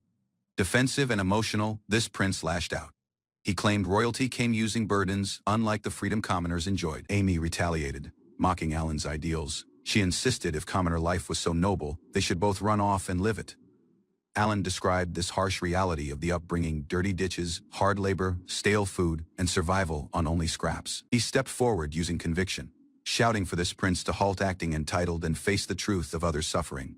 Surrounded by downed nobles, Alan stood alone in the arena, as the crowd quietly observed the confrontation unfold. Using firm resolve, he reminded the prince of his duty. While future king, he should have acted for the people, not himself. This prince lowered the head, overwhelmed, understanding he had neglected both his position and Anastasia's devotion. Alan stood in silence while the atmosphere changed. Anastasia neared, but neither spoke of what came next. He declared the duel over, his expression calm. She looked at him using concern while he turned off. From after, the prince began casting forbidden sorcery. Anastasia recognized the incantation unstable and far too dangerous. Fueled by desperation, this prince unleashed the attack. Alan remained unaware while the glowing orbs surged toward him. With resolve in his eyes, Alan called forth a swirling mass of power, channeling each ounce of power he had. Not far off, a girl observed the chaos unfolding. Doubt filled her mind. Her ice sorcery alone might not be fast or strong enough to contain the danger. Abruptly, she cried out Alan's name. Fear etched across her face while his silhouette began to vanish after the overwhelming surge of power. His opponent didn't flinch. Using swift precision, a retaliation was unleashed, colliding violently with Alan's sorcery and hurling him backward. People scrambled for cover, and Alan's motionless form fell to the earth, battered and motionless. Alan exhaled, eventually letting his guard down as the tension faded. A call called out, snapping him back to the stage as attention changed to him. Across the ground, the slain opponent struggled to remain conscious. Blood seeped through his shirt while a girl desperately tried to support him, panic growing among the witnesses. The announcer stepped forward, declaring the outcome lacking delay. Using Karl Heinz incapacitated, Alan was officially recognized as the winner of the duel. Cheers erupted out of this crowd. Students celebrated Alan's triumph, and astonished voices praised his unforeseen victory. Among the spectators, one girl dropped to the knees. Her expression wavered, shocked, uncertain, and overwhelmed by the turn of events. Uncertainty clouded her expression while reality settled in. She struggled to grasp how everything had unraveled so quickly prior to her eyes. Kneeling in silence, she questioned her decisions. Although believing she was this rightful protagonist, doubt crept inside her heart. At the same time, Alan knelt prior to Anastasia, modestly offering his victory in her name, surrounded by stunned onlookers. Her response was gentle, mixed using surprise and appreciation. Though moved by his act, her mind wandered to deeper concerns. Even using chaos averted, Anastasia remained grounded. She focused not on triumph, but on this future of the country, and those who depended on the Alan bowed respectfully prior to Anastasia. And this others, offering heartfelt appreciates for their support and guidance. Surprised by his abrupt goodbye, Anastasia and her companions called out, unable to hide their concern while he turned to leave. A close-by official stepped in, requesting confirmation to formally near the duel proceedings. The outcome was visible, but protocol motionless needed to be followed. Burdened by guilt, she acknowledged her responsibility, knowing she had started the duel and might not walk off out of the aftermath. While she observed Alan from afar, a mix of regret and quiet resolve stirred within her. Anastasia dashed through the hallways, her air growing heavier with each step. Haste drove her forward, moving her to seek answers. Recollections of Alan's words echoed in her mind. Uncertainty and frustration bubbled up. She couldn't understand why he had spoken as if it were a goodbye. Upon entering the room, she froze. This space was empty, beds neatly arranged, chairs untouched. Turning to this close-by staff, she demanded to know Alan's whereabouts. Her call wavered between anxiety and disbelief. The maid responded softly. The room had been vacant for some time. Alan had already prepared his departure, long prior to the duel had finished. Anastasia stood frozen in place as she trapped a last glimpse of Alan among the crowd. His figure drifted farther off, silent and resolved. At the same time, Alan returned to his modest home, weighed down by recollections and bags. That evening, they rested together at this table. Alan confessed everything: the unfairness, the danger, and the decision to stand up for someone in need. His mother listened silently, her expression calm. She hadn't expected this route, but accepted it lacking blame. Using one gentle smile, she praised his courage. Though his future was uncertain, she saw how much her son had matured across it all. Worry clouded his thoughts. What had started while a school duel now involved nobles and royalty, a circumstances spiraling beyond a only expulsion. A gentle call broke this tension.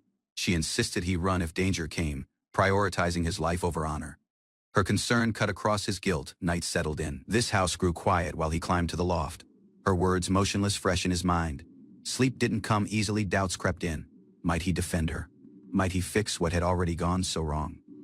Eyes stared inside the darkness above. He didn't want to lose what he had battled for. If trouble came, he had to be prepared. Creaking steps echoed in this loft while the mother slowly climbed up. Both rested silently under the moonlight. From the window, palace towers gleamed in the afar, clear like a lingering reminder of what had happened. Recollections emerged. She softly remarked how long it had been since they shared a stage like this, warmth returning to her call as she praised the strength she saw in him. He confessed his regrets, admitting that he may have pulled others inside consequences meant solely for him. Helping someone in need just like the father had previously done proved he had inherited more than just his name. Moonlight spilled across this window while sleep crept in. His thoughts lingered on the father he never knew, wondering what kind of man he had been. One strong declaration broke this silence. If anyone came for the Sun King or noble, she'd fight them all. No fear in her words, just pure resolve. Tears welled up as guilt emerged. Yet her reply came lacking delay. He had done his best.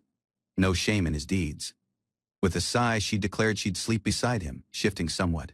He protested, puzzled, rattled, but secretly comforted. Morning followed. At this wash basin he muttered one reminder that she had the own room. Fresh air filled his lungs while he finished drying off. One good night's rest had cleared this storm of doubt that had clouded his thoughts. Out of this window, things didn't seem so grim. The intervention had stopped Anastasia's banishment, prevented civil war, and stalled an invasion from abroad. Heading downstairs, he was greeted using warmth and one familiar call. Tension lingered, but so did a quiet sense of calm. Breakfast brought one sense of normalcy. He didn't know how long peace would endure, but for now, being home felt real. Knocking broke the calm. Curiosity turned inside caution. Solely one day had moved, but trouble it seemed. Never waited long. Empty hallway greeted him following this knock. No one seemed to be there, but something didn't sit right. Lacking notice, a force tackled him from after, air stolen, stabilized lost arms wrapped tight around his head. This visitor turned out to be Monica, cheerful and completely unbothered. The lively presence filled the room like one morning storm. She dropped by from the market with fresh vegetables and familiar grins. More allies were waiting downstairs, and old recollections stirred as he followed. Outside, familiar faces greeted him warmly. Time hadn't dulled the bonds. Not all returns had to be filled using conflict. Playful teasing broke out among the old allies. They wrapped arms around his shoulders, tossing out wild guesses about why he returned, none close to the truth. Familiar faces faded back inside town life. Unaware of this weight he'd been carrying. At this doorway, she questioned the question he expected. No, he hadn't informed them anything. Better that way, at least for now. Explaining further would drag others inside danger. Some stories were better left unspoken until this time was right. Abruptly, a wagon rolled in, elegant, out of place, and far too early for any visit. Suspicion crept in again. Peace never seemed to endure long. A wagon arrived lacking any official markings. He surveyed for guards but saw none, easing his tensions somewhat. At this door, one well-dressed man confirmed his identity. His mother stood silently beside him. The visitor introduced himself while a butler out of House Ramslet. Alan was stunned. Anastasia's family had called forth him directly. Alan stood in shock while a wagon from the noble Ramslet family arrived, gathering him by name. This messenger, serving the Duke, assured Alan's mother that her son was in no danger and praised him while one benefactor to the young lady of the house. Although his mother's delay, Alan quietly comforted her and went to change clothes as the nobleman waited outside. Previously prepared, Alan departed in the wagon, its wheels echoing down the gem-paved street. Within, Alan rested opposite the nobleman, quiet and composed, while their journey toward the Duke's residence began. Alan gazed out this wagon window, astonished by the elegance of the aristocratic district encircling him. This wagon slowed while they arrived at the grand residence of the Duke of Ramslet, guarded by towering gates and ornate architecture within. He was led to one lavish reception room, where a maid served him tea while he waited while instructed. Seated alone, Alan observed this refined surroundings, understanding the immense influence and status the Ramslet family held. Using trembling hands, he stabilized his air and urged himself to stay composed for the meeting ahead. Within the waiting room, Alan reflected on the crucial meeting ahead and pondered how much support he might gain out of the Ramslet family. This door opened, and a wide man using commanding presence entered, prompting Alan to straighten up. Using one calm expression, this man greeted him and confirmed his identity, establishing familiarity. Alan respectfully introduced himself and accepted this offer to sit while the nobleman gestured toward the seat. Introducing himself while Gerhard, this head of the Ramslet dukedom, The man expressed regret for the abrupt summons. Gerhard leaned back while he acknowledged Alan's role in aiding his daughter this day prior to. He provided genuine appreciates, recognizing Alan's bold duel with royalty on behalf of his daughter. Using one thoughtful pause, this duke requested to ask questions, prompting Alan's surprise and polite agreement. Revealed he had investigated Alan's background, an adventurer, famed for conquering this goblin labyrinth, and known by one fearsome title, listing Alan's achievements. He questioned this young man's motive for fighting such one risky duel, suspecting romantic interest in the daughter, prepared for consequences. Alan explained the deeds, expressing deep respect for Anastasia's perseverance. Acknowledging this gap in social position, he motionless spoke firmly. Aware of his own limitations, Gerhard questioned his decision, reminding him of this effort it required to touch his current position, rather than speak of ambition. Alan declared the desire to defend those who supported and raised him. Surprised, Gerhard sipped the tea and called this duel absurd, yet admitted he had heard each detail. Although Alan acknowledged that one duel was motionless a duel, he insisted that Anastasia would never harm this prince herself. He explained that her defeat was inevitable due to her nature, and this opposing party demanded she stay off out of His Highness and others. Gerhard, while sipping tea, agreed using this logic, stating she would have been expelled for something she didn't do. If such treatment might befall a duke's daughter, Alan warned, then no noble was unharmed out of unjust removal. With tension growing, he predicted chaos and bloodshed unless these deeds were addressed. Gerhard raised his hand, acknowledging the notice while trying to reduce the conversation. Gerhard leaned forward, questioning how this imperial succession crisis might possibly relate to protecting one's family. Lacking delay, Alan responded, voicing his concern for the future of the Estonian kingdom while a whole. The duke's eyes narrowed, silently acknowledging how far the young man had memory things through. Alan admitted his understanding came solely from reading newspapers. After a short pause, Gerhard provided to take responsibility for Alan's circumstances and ensure the safety of his mother. Positioned tall, he declared that Alan now had this Ramslet family's full support. Any future trouble might be brought directly to them. Gerhard called for Subas to escort Alan back home comfortably, prompting a thankful bow out of this boy. Using polite formality, Alan excused himself. Gerhard quietly observed his departure, his expression unreadable. Positioned alone, the Duke reflected on Alan's power, a commoner who had overcome nobles blessed with holy protection. Quiet respect replaced his earlier skepticism. Out of petty school disputes to matters of national security, Alan's thinking had matured. Gerhard recognized this depth of insight Anna had spoken of. That same night, desperate cries echoed across the estate.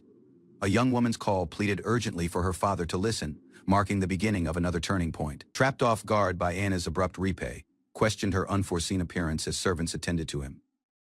Breathless and resolved, she insisted she had something important to tell him, haste etched across the face. In another room, voices discussed the Highness's apparent decline, expressing disbelief at how far things had deteriorated. Gerhard turned grave, reflecting on this duel. He admitted that Alan had faced the school's most formidable opponents alone, something almost impossible to believe. Anna began to clarify, introducing Alan, while a classmate from modest origins. Although his background, he had enrolled through merit and a scholarship. He listened quietly as Anna praised Alan's many feats. From defeating dangerous monsters to mastering mighty sorcery, the boy's abilities stood out far beyond expectation. Her rattled expression didn't flee notice. A teasing question followed, asking if she'd downed in love. Embarrassment required over as her brother chimed in with a smirk. Although the momentary teasing, Gerhard turned grave again. Maintaining her engagement to His Highness, he said, would now be almost impossible. Anna acknowledged this truth silently. The route ahead would be difficult. Turning to Subas, Gerhard questioned more about this scholarship student. He learned Alan was raised solely by his mother in the city. Recognition settled in. If those words were true, then Alan wasn't just gifted, he was one rare genius. This nation couldn't afford to lose. Using one short sigh, Gerhard acknowledged her concerns. Time was late, further discussion might wait. Before departing from, Anna stopped. Delay gave way to sincerity as she softly asked her father to consider Alan's place. Staring across the tall windows, frustration built. Her circumstances using His Highness was becoming too tangled to ignore. Just as he turned, her call came again. Firm steps into the room affirmed her words. That boy, she insisted, truly matched each expectation she'd described. One reckless response to provocation had pulled Alan inside a conflict that risked escalating far beyond school walls. Regret lingered in the room while her mother confessed her shame about the entire circumstances using His Highness. Gentle arms wrapped around Anna. No words were needed. Across this room, Gerhard's call broke the silence. He would visit the imperial palace himself. While Duke, he vowed to shield Alan. Tears fell as Anna gave one faint nod, acknowledging that the decision was what she had hoped for all along. Outside the mansion, stillness returned. Understanding had been reached, and a fresh route was beginning to take form. A quiet wagon awaited outside this estate gates. Alan was informed Anastasia wouldn't be meeting anyone that day. Thoughts clouded his mind as the wagon pulled off. No goodbyes, no answers. Regret followed closely after, whispering that maybe she resented him now. Although surviving the ordeal, pride never came. Fate had changed, but the road ahead remained long and uncertain. Several days later, a call called from downstairs. Someone had come to visit, and his mother called him down using a warm smile. At this door stood the same man who previously brought life-changing news. Familiar words greeted him. It had been one while. One formal invitation arrived, asking Alan to attend dinner this next day. Shock struck him upon hearing Anastasia would be present. Outside this grand estate, Alan adjusts his uniform while his mother pauses close by, visibly uneasy about her modest attire. The difference in status weighs on her, previously within. Alan quietly reassures her, appreciates to the host's thoughtful act. Formal clothing isn't required, easing some of her discomfort. He quietly acknowledges her worry. Following all, it's rare for ordinary citizens like them to be invited to dine using nobility. The Duke greets them using a welcoming smile. Alan presents his mother, who politely appreciates him for the honor of their presence. Thankful in repay, the Duke shows appreciation for Alan's support of his daughter. His respectful manner puts Katerina softly at ease. This Duke presents his wife Elizabeth and their son Friedrich. Both offer polite greetings, presenting themselves using warmth and poise. Elizabeth grins gracefully while she acknowledges Alan's presence. Alan bows respectfully, introducing himself while expressing thanks for the invitation. A calm call interrupts the exchange. Anastasia enters the room using quiet elegance, drawing Alan's attention immediately while he mutters her name in surprise. Lacking notice, she commands Alan to follow. The unforeseen order stuns the encircling guests as Alan is pulled off. Down this hall, Anastasia corners Alan, gripping the collar tightly. Her expression remains unreadable while silence hangs between them. Anastasia lashes out at Alan, her call sharp while she confronts him over his abrupt disappearance, demanding an explanation. Trapped off guard, Alan stammers an apology, unsure whether the anger stems out of concern or resentment. The tension softens somewhat. Anastasia silently appreciates him for defending her in the duel, while Alan shows happiness at seeing her again. Their awkward reunion draws attention. Laughter erupts close by, and someone comments on how near the two seem, awkward them both. Soon following, they repay together. Anastasia apologizes for the delay, regaining her composure prior to the gathered nobles. Elizabeth cheerfully shares how worried Anastasia had been, even revealing she cried late at night over Alan's disappearance. Anastasia quickly denies it, visibly rattled. Alan freezes as Elizabeth presses him for a reaction. Her teasing manner catches him off guard, departing from him unsure how to react. Trying to regain composure, Alan asks if he may call her Anna, ashamed. Anastasia allows it, but solely when others aren't around. Seconds later, she briskly changes the subject and leads the group toward the dining hall using Seba's taking, deciding to express his emotions more openly rather of hiding following a reserved FIAD. Everyone gathers around this dinner table while the Duke addresses Alan, requesting one full account of the recent incident. Quietly, he clarifies the outcome of the duel. An official apology will be created at the Academy's opening ceremony, where many witnesses can hear it. While sipping the drink, this Duke announces the engagement between the Crown Prince and his daughter is now formally annulled. One quiet request comes: continue supporting Anastasia, not just while an ally, but as a trusted companion. Smiling softly, this Duke assures there will be no punishment or expulsion awaiting Alan at school.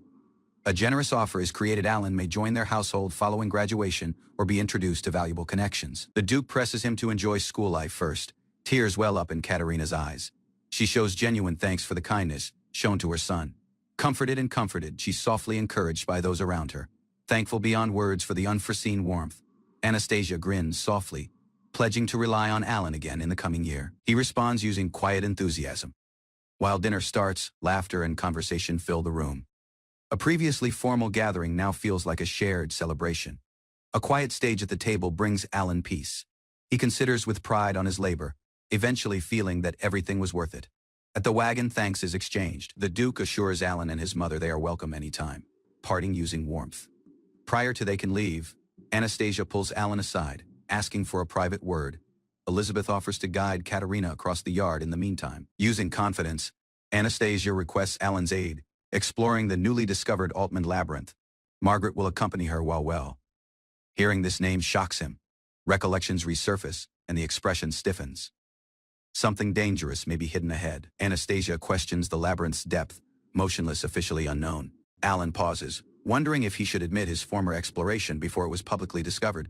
Surprised by her reaction, he confesses he found it long ago during the travels across this jungle. She covers her face, understanding he never reported it. Alan downplays this discovery, saying there were no traps and solely a minor boss at the end. Interested and puzzled, Anastasia asks about fast laps. Alan clarifies it's a method to train quickly, based on repeated runs. He breaks it down, completing this labyrinth, returning then repeating the understand to increase power. Anastasia pauses mid-sentence, rattled by Alan's calm presence. He notices and softly asks what's wrong, but she brushes it off. Their conversation turns to planning. Alan agrees to guide them across the labyrinth, and they decide to organize it after the fresh year. Upon arriving at Altmund, Margaret greets them.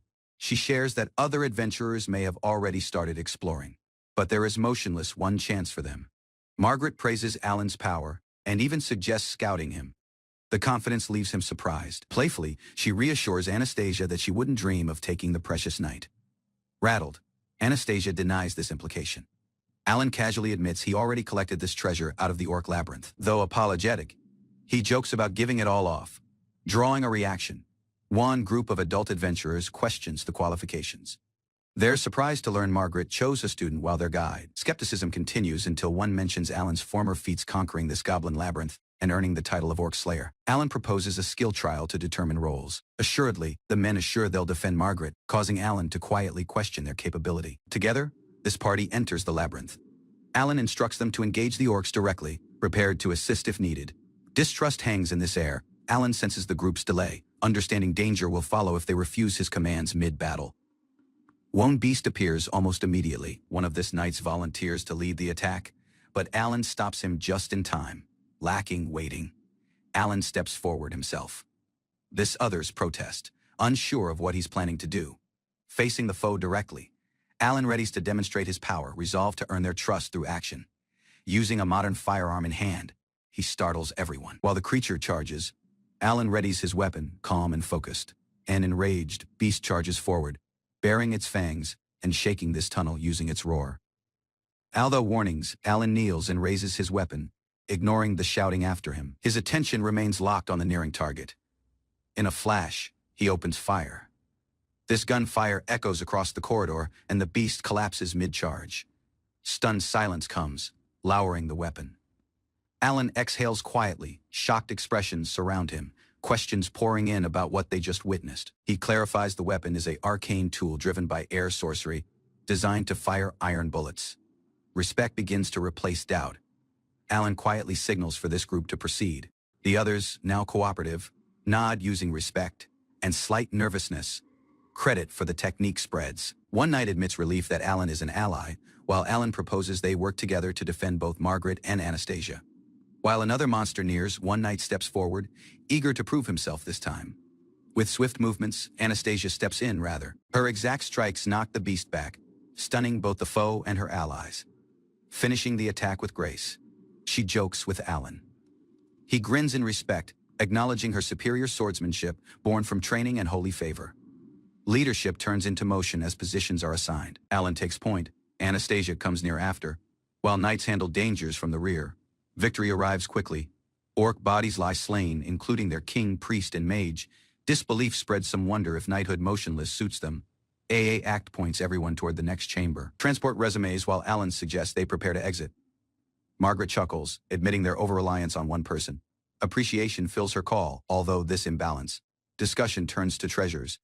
Disappointment comes, but credit for the fast lap strategy remains. Anastasia steps forward, resolved to match Alan's pace. She declares her intent to fight alongside him, unwilling to be left after or overshadowed. They continue running laps across this labyrinth together. This time, she takes the lead while Alan comes, both steadily growing stronger. Alan stood on stage while a bold declaration echoed across this hall. The name of the Duke of Ramslet carried weight, and all eyes turned to Alan. Earlier that day, Alan left home for school following winter break. He had created a decision, one that would alter the path of fate. While he walked across the city, Alan reflected on his deeds. He had succeeded in preventing Anna's condemnation, breaking the game's scenario. Though he previously knew this future, its certainty was gone. Now, He needed to think clearly to prevent disaster.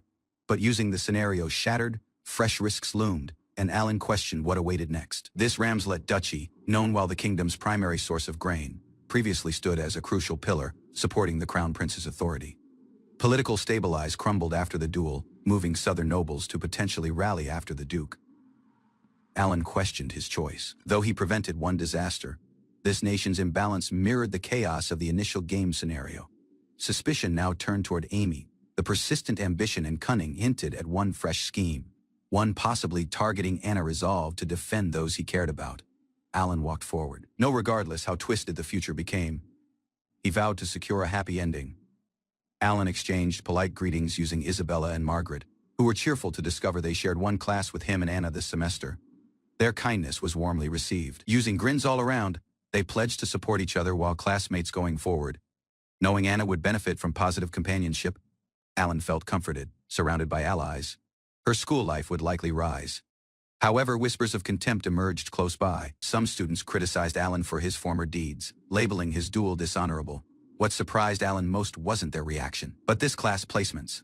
Although poor grades, the Crown Prince remained in class a while others were silently demoted.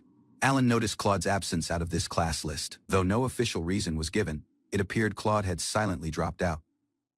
Soon after, Anastasia appeared and trapped Alan off guard using her abrupt presence. She reminded him firmly not to address her casually in public. As they walked, she spoke about her brother being off for work. Alan paused when asked if Claude was motionless enrolled.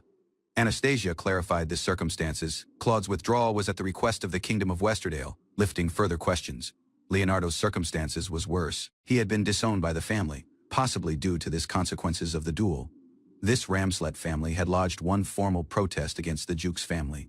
Leonardo's refusal to admit fault left the family unable to shield him any longer. Anastasia reflected on this string of difficult events. Although troubling for the personally, the outcome brought stability and benefit to the kingdom. Redirecting this stage, she invited Alan to the auditorium. He acknowledged the day's significance. It was time for the opening ceremony. A formal apology out of this crown prince and his allies was about to be delivered in front of everyone, while Anna had requested. When names were called, Anastasia stepped forward assuredly.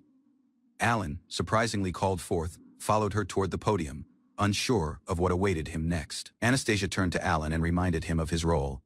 Having battled for her, he had earned the right to stand following her during the apology. While names were called, one of this crown prince's companions stepped forward to the stage, the expression stiff under the eyes of the crowd positioned firm. Anastasia demanded an answer. Would they eventually acknowledge this outcome of the duel tension? Thickened as Alan observed their discomfort, the group appeared bitter, but they couldn't deny the outcome. Some muttered silently, blaming solely themselves. In this end, they bowed regretfully. They provided one formal apology to the Duke of Ramslet, their pride wounded but words spoken aloud. With her call trembling, the girl provided a direct apology before the silent audience. She bowed, eventually acknowledging her mistake. Anastasia accepted the words but issued a stern notice. She created it visible. Belittling the Ramslet family would no longer go unchallenged. While they returned to their seats, tension lingered. Whispers followed Carl and the group, their expressions stiff as they walked, former watching eyes. Some questioned this apology's sincerity. Alan observed silently, noting the discomfort etched inside their faces. Just while he prepared to leave, Anastasia stopped him using a smile. Something else motionless remained. Alan stood on stage, puzzled by Anastasia's abrupt call. Murmurs formed through the crowd as she addressed him formally. Using a strong call, Anastasia proclaimed Alan had upheld this honor of House Ramslet. His role in defending her reputation had not gone unnoticed. While recognition for the loyalty and courage, this Duke of Ramslet would extend his family's protection to Alan and his kin. Whispers rippled across this audience. The announcement shocked many. How might a commoner receive such privilege? Ad endure. Anastasia presented this family crest. Alan was questioned, would he accept the honor? Alan accepted the handkerchief using a mix of uncertainty and sincerity. Unsure if it held deeper noble significance, he pledged himself to the act. Applause erupted out of this audience. Margaret and Isabella clapped enthusiastically. The approval surprising yet comforting to Alan. Together, he and Anastasia exited this hall. The echo of clapping followed them across the grand corridors of the academy. Interested, Alan questioned why she created such a public declaration, especially when the king was already aware of the arrangement. Anastasia explained her reasoning. It was a notice. Any harm toward Alan would now be treated while a danger to the Ramslet family itself. Motionless, holding the handkerchief, turned to Anastasia with uncertainty. He silently asked what the act truly meant. Before she might reply, classmates gathered around, praising Anastasia's deeds. Alan, at the same time, was pulled into conversation by interested voices. Isabella and Margaret neared, using bright grins. They teased Alan, asking to see the handkerchief he received. The two girls leaned closer using enthusiasm. Alan, puzzled by their reactions, questioned what was so significant about it. Using one knowing smile, Margaret explained, "When a noble lady gives a handkerchief sewn with her crest, it's meant for this knight she trusts most." This girls explained that receiving one noblewoman's embroidered handkerchief meant a public declaration of belonging. Alan was left speechless, rattled. Alan tried to downplay the circumstances. At the same time, the girls teased him, making the meaning even clearer. Alan remembered this duke's words, Anna, while a duke's daughter would one day face a political wedding. Although everything, Anna smiled and comforted him. They promised to defend one another, no regardless what came next. Rumors swirled in this Westerdale kingdom following Prince Claude was expelled, a move viewed while punishment for a disgraceful duel. Some speculated that love drove Claude's deeds, as he willingly required responsibility for Amy and stepped off. Yet deeper motives emerged: fear that Amy would abandon the kingdom, triggering unrest and collapse. Using Estonian powers poised to exploit this tension, the question arose: would Westerdale ally with them, or stay loyal? Coldly, one call proposed dividing the nation using Estonia might be preferable to preserving a fragile sovereignty. Doubt crept in while suspicion arose that Prince Claude might already be coordinating using Estonia after the scenes. Alan considered the scenario: out of the initial game, Estonia invades, Amy escapes, and Westerdale leads a retaliation. However, that timeline seemed unlikely now. Alan had changed events, and Amy's sainthood had been used to manipulate this kingdom's support. News then arrived out of this South Conrad. The eldest son had returned home in haste. This Ramslet territory bordering South Estonia's ally was mobilizing, lifting fears that Zuth was aligning itself for war, surrounded by alliances on all sides. This danger of northern aggression added another layer of danger to the position. Although the tension, military response was constrained by timing, nothing might be done until following the harvest season. In the midst of strategy and uncertainty, Alan modestly provided his support to Amy, reaffirming his loyalty while a commoner. Time moved silently at the academy. The second year unfolded lacking disruption after the expulsion of the former Villainess. Though this social order changed, Amy's surroundings remained calm. Solely Prince Claude's absence marked a notable change. Around this academy, the second prince's faction started deliberately distancing itself out of the crown prince's allies. Political tension from the imperial palace seeped inside student life, lifting concerns and whispers of deeper schemes. Anastasia neared Alan, inviting him for one walk under this pretense of casual conversation. She revealed the research interest and exploration of adventurers and the impact within this kingdom's structure. When she asked for an introduction to the guild, Alan paused, unsettled by the abrupt attention out of its intimidating members. Anastasia teased Alan playfully, pretending to be offended by his delay, solely to brush it off using a smile. While the summer research began, she mentioned that Isabella and Margaret would work together on literature. Drawing knowing grins from close-by classmates, Alan noticed Anna had begun smiling more frequently, likely an outcome of her growing relationship using the girls. Latter, she appeared dressed in simple settlement attire, uncertain about this necessity of the disguise. On this street, Alan explained the outfit was arranged by Sebastian, prompting Anna to remark on the unusual process of sneaking out. Anna's circumstances changed noticeably, taking her dual and broken engagement using the crown prince. Though reluctant to hide, she accepted this need to remain discreet while the family stayed neutral in the imperial conflict. During the walk across town, Alan and Anna encountered one suspicious figure, prompting Alan's alert response. One group of elite students appeared, boldly claiming they would eliminate monsters. Rumors swirled in this Westerdale kingdom following Prince Claude was expelled, a move viewed while punishment for a disgraceful duel. Some speculated that love drove Claude's deeds, as he willingly required responsibility for Amy and stepped off. Yet deeper motives emerged: fear that Amy would abandon the kingdom, triggering unrest and collapse.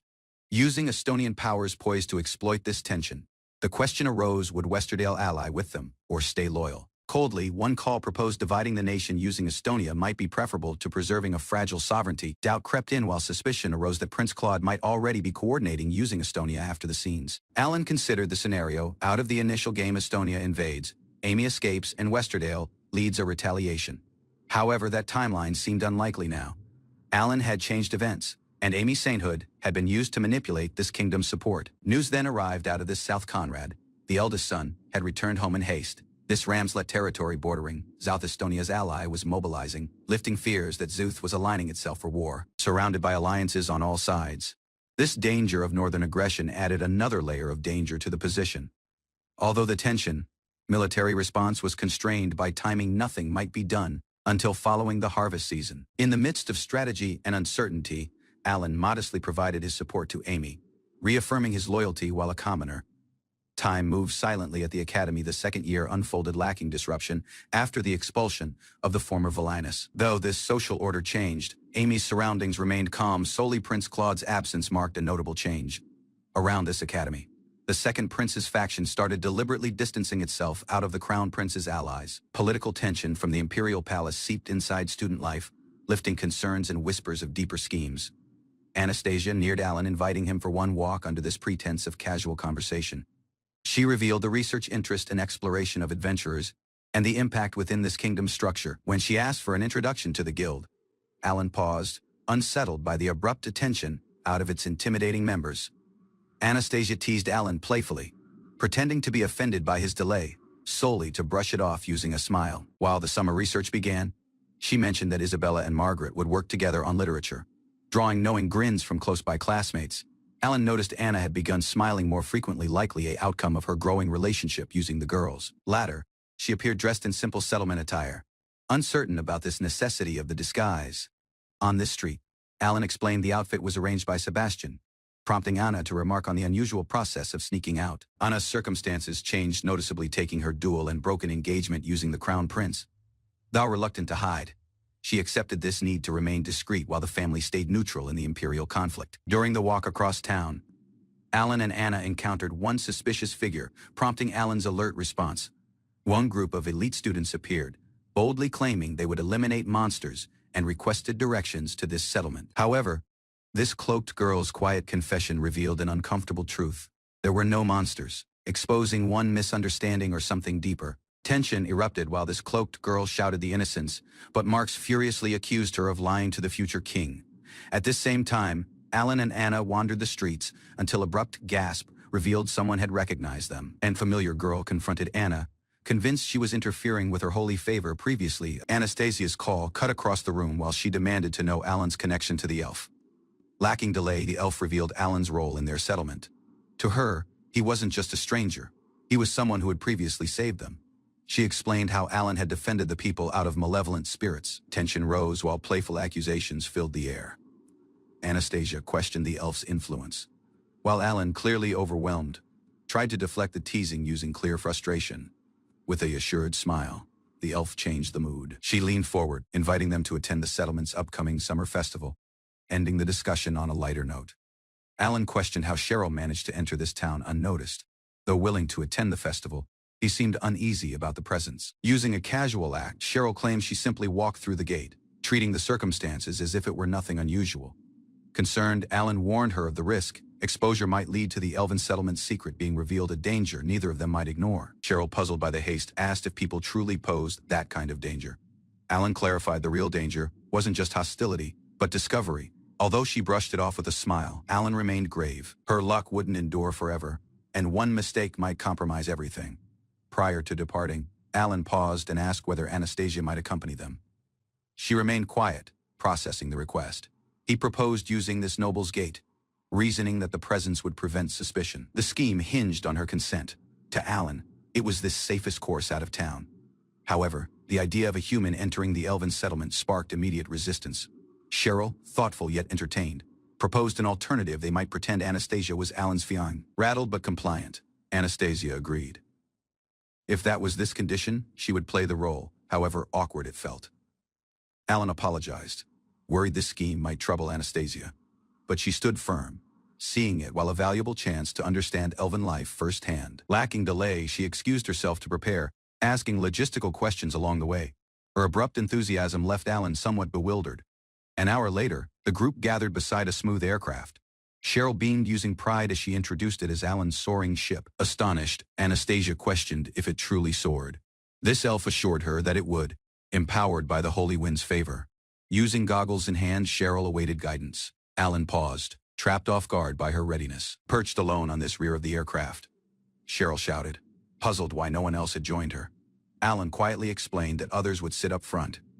He assured her the seat was special, chosen for its scenic sight, but asked her to keep it secret to stay away out of upsetting Anastasia. Rather than complain, Cheryl grinned, praising Alan's cleverness.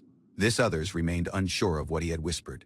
To stabilize the weight, Anastasia was instructed to ride following Alan. She climbed aboard and wrapped her arms around him. Though awkward, she insisted it was fine, brushing off the close-to-contact and wait while necessary. The aircraft lifted off using a mighty surge, soaring into the sky as the group steadied for flight. Astonishment filled their faces as skies rushed former. Cheryl marveled at the velocity and altitude, labeling out in enthusiasm from above. The imperial city appeared distant and miniature. Anastasia clung tighter, surprised by the scale of the sight beneath. Alan explained the journey would take few hours, pledging they'd touch the elven settlement by sunset. Although the cramped conditions, though pressed together, Anastasia glanced at him with respect, silently acknowledging Alan's brilliance and resolve. While the aircraft descended, the elves beneath recognized Alan and confirmed Cheryl's safety. But uncertainty stirred when they noticed a third figure aboard. Surprise rippled across the group. A human was using them. Whispers quickly formed among the onlookers. Stepping out of this aircraft, Anastasia received hesitant credit. For the elves, seeing another human besides Alan was unsettling. Curiosity grew. While villagers marveled at this sky journey, Anastasia stood tall, absorbing the reality of the elven settlement. Later that evening, they were greeted by this queen of elves herself, who politely questioned about the unfamiliar girl by Alan's side. Using calm conviction, Alan introduced Anastasia while someone dear to him. The words caused her eyes to widen in surprise. This queen reacted using subtle amusement, softly repeating the word precious while she observed them both. Though initially uncertain, this queen accepted Alan's explanation. The atmosphere lightened somewhat, though curiosity lingered. Anastasia formally introduced herself, presenting the noble status using grace. Her background seemed to little effort some tension, but the queen's manner changed. She questioned whether Anastasia understood the reasons after the elven settlement's isolation from people, hinting at deeper truths ahead. The queen questioned Anastasia's intentions, although knowing the settlement's isolation, had she motionless chosen to accompany Alan. Alan attempted to clarify their circumstances, stepping in before Anastasia might react. But tension lingered in the air. She softly requested to speak using Anastasia alone. Alan and the others were questioned to step outside. Under the moonlight, Alan reflected quietly. Doubts crept in what was being said following closed doors, and had he made the right decision. But while recollections of their flight returned, he comforted himself. No, bringing Anastasia here was something he believed in. Under this moonlight, Alan stood silently, lost in memory. His mind returned to Anastasia, and what she meant to him now originally. His task was to aid others, but somehow she had grown central to his thoughts. That shift alarmed him more than he expected. The contemplation was interrupted by this appearance of Lo-chan, the energetic spirit of light, who immediately scolded him previously again. This misunderstanding escalated while one young girl arrived. Another elf questioned Alan's behavior, adding to the commotion. At this same time, Lo gleamed using curiosity, eager to meet the rumored wife Alan had supposedly brought along. Alan quickly clarified that Anastasia wasn't one child, nor just a comrade. Lo teased him anyway, insisting she understood him well. Millie ran up, asking for one hug. Alan, rattled, complied, while Lo loudly declared him a valued companion, though not lacking mockery. At the same time within, the queen continued her quiet conversation with Anastasia. She asked if she understood the reason elves hid from people. Anastasia responded solemnly. She acknowledged this cruelty of people capturing elves for their beauty, treating them while possessions.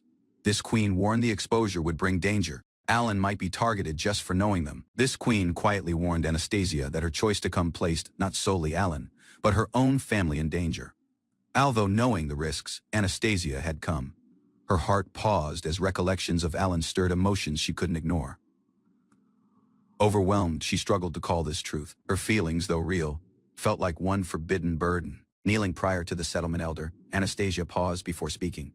A single name escaped her lips: Alan, the one person who continued to trouble her heart. This elder closed the eyes, pointing out the reality Anastasia knew too well. Rather than denying the relationship, the elder softly proposed another route. A peaceful life alongside Alan in the settlement might offer a future untouched by status. Support out of this villagers was visible. They cherished Alan and wished him joy, even if it meant abandoning everything tied to the human realm. While this daughter of a noble house built on the sacrifices of others, she might not choose love over duty. Faced with the impossible choice, Anastasia struggled to imagine a route that included both love and duty. The elder challenged her, suggesting such a route might motionless exist. Rather than choosing one over this other, the elder proposed something bold: serving the people using Alan. One memory emerged: if that future were possible, wouldn't it be ideal? Doubt crept in, not about herself, but about what Alan truly desired. This elder, watching closely, sensed the weight Anastasia carried. To the young noblewoman seemed overly burdened by self-sacrifice. Using gentle eyes, she urged Anastasia to breathe, to listen inwardly, and halt running out of her own feelings. While she stepped out inside the corridor, Anastasia softly called Alan's name. He turned to her, surprised but attentive, his call calm and welcoming. Abruptly, a group of cheerful children greeted her under the moonlight. One boy beamed using joy, asking if her talk with the queen had finished. Rattled by this encounter, Anastasia tried to compose herself. She insisted nothing was wrong, though her reddened face stated otherwise. This boy introduced one young girl while Lore, daughter of the queen, and mentioned a spirit named Lo. Anastasia couldn't see it. Perplexed, she accepted this explanation. At the same time, the tiny spirit hovered close by, unimpressed by the clumsy introduction. Anastasia formally introduced herself to this spirit of light, speaking using grace and composure. The spirit responded with curiosity, its expression shifting with interest. Lacking notice, a swarm of tiny spirits gathered around Anastasia, circling her intently. Something about her presence had trapped their attention, and eerie tension filled the air.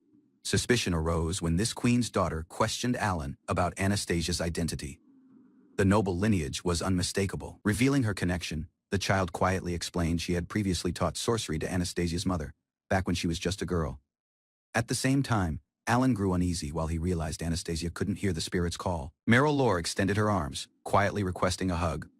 Puzzled, Anastasia paused until someone softly explained the child's intention. Using some awkwardness, she followed Alan's instructions and returned this embrace. The stage, though unfamiliar, warmed her guarded heart. While they stood together, others observed from the side. The child's attachment softened suspicions, and even those previously skeptical began to see Anastasia differently. Entertained whispers broke out about status and love. This idea of one noble and a commoner together stirred talk of forbidden romance, but someone reminded them this was an elven settlement hidden out of this human world. Here, no one would judge what blossomed. This mischievous spirit teased Alan previously again, entertained by his reactions and hinting at his growing attachment to Anastasia. Lying in bed, Alan recalled the words spoken earlier. This settlement was unharmed, hidden from outside judgment, motionless. The implications lingered in his thoughts. Elsewhere, Anastasia rested alone under the moonlight, reflecting on her role and emotions. For the first time, she allowed herself a stage of vulnerability. The next day, the settlement buzzed with enthusiasm as the festival began. Interested elves welcomed newcomers and shared their traditions. Anastasia, now dressed for this occasion, stood beside Alan. Compliments and teasing flowed while the villagers commented on the beauty and their closeness. Alan listened while this villagers explained the unique tradition of the festival. The man protects the woman as they run together. Observed over by spirits, he learned that properly defending this symbolic tiara during the event brought blessings.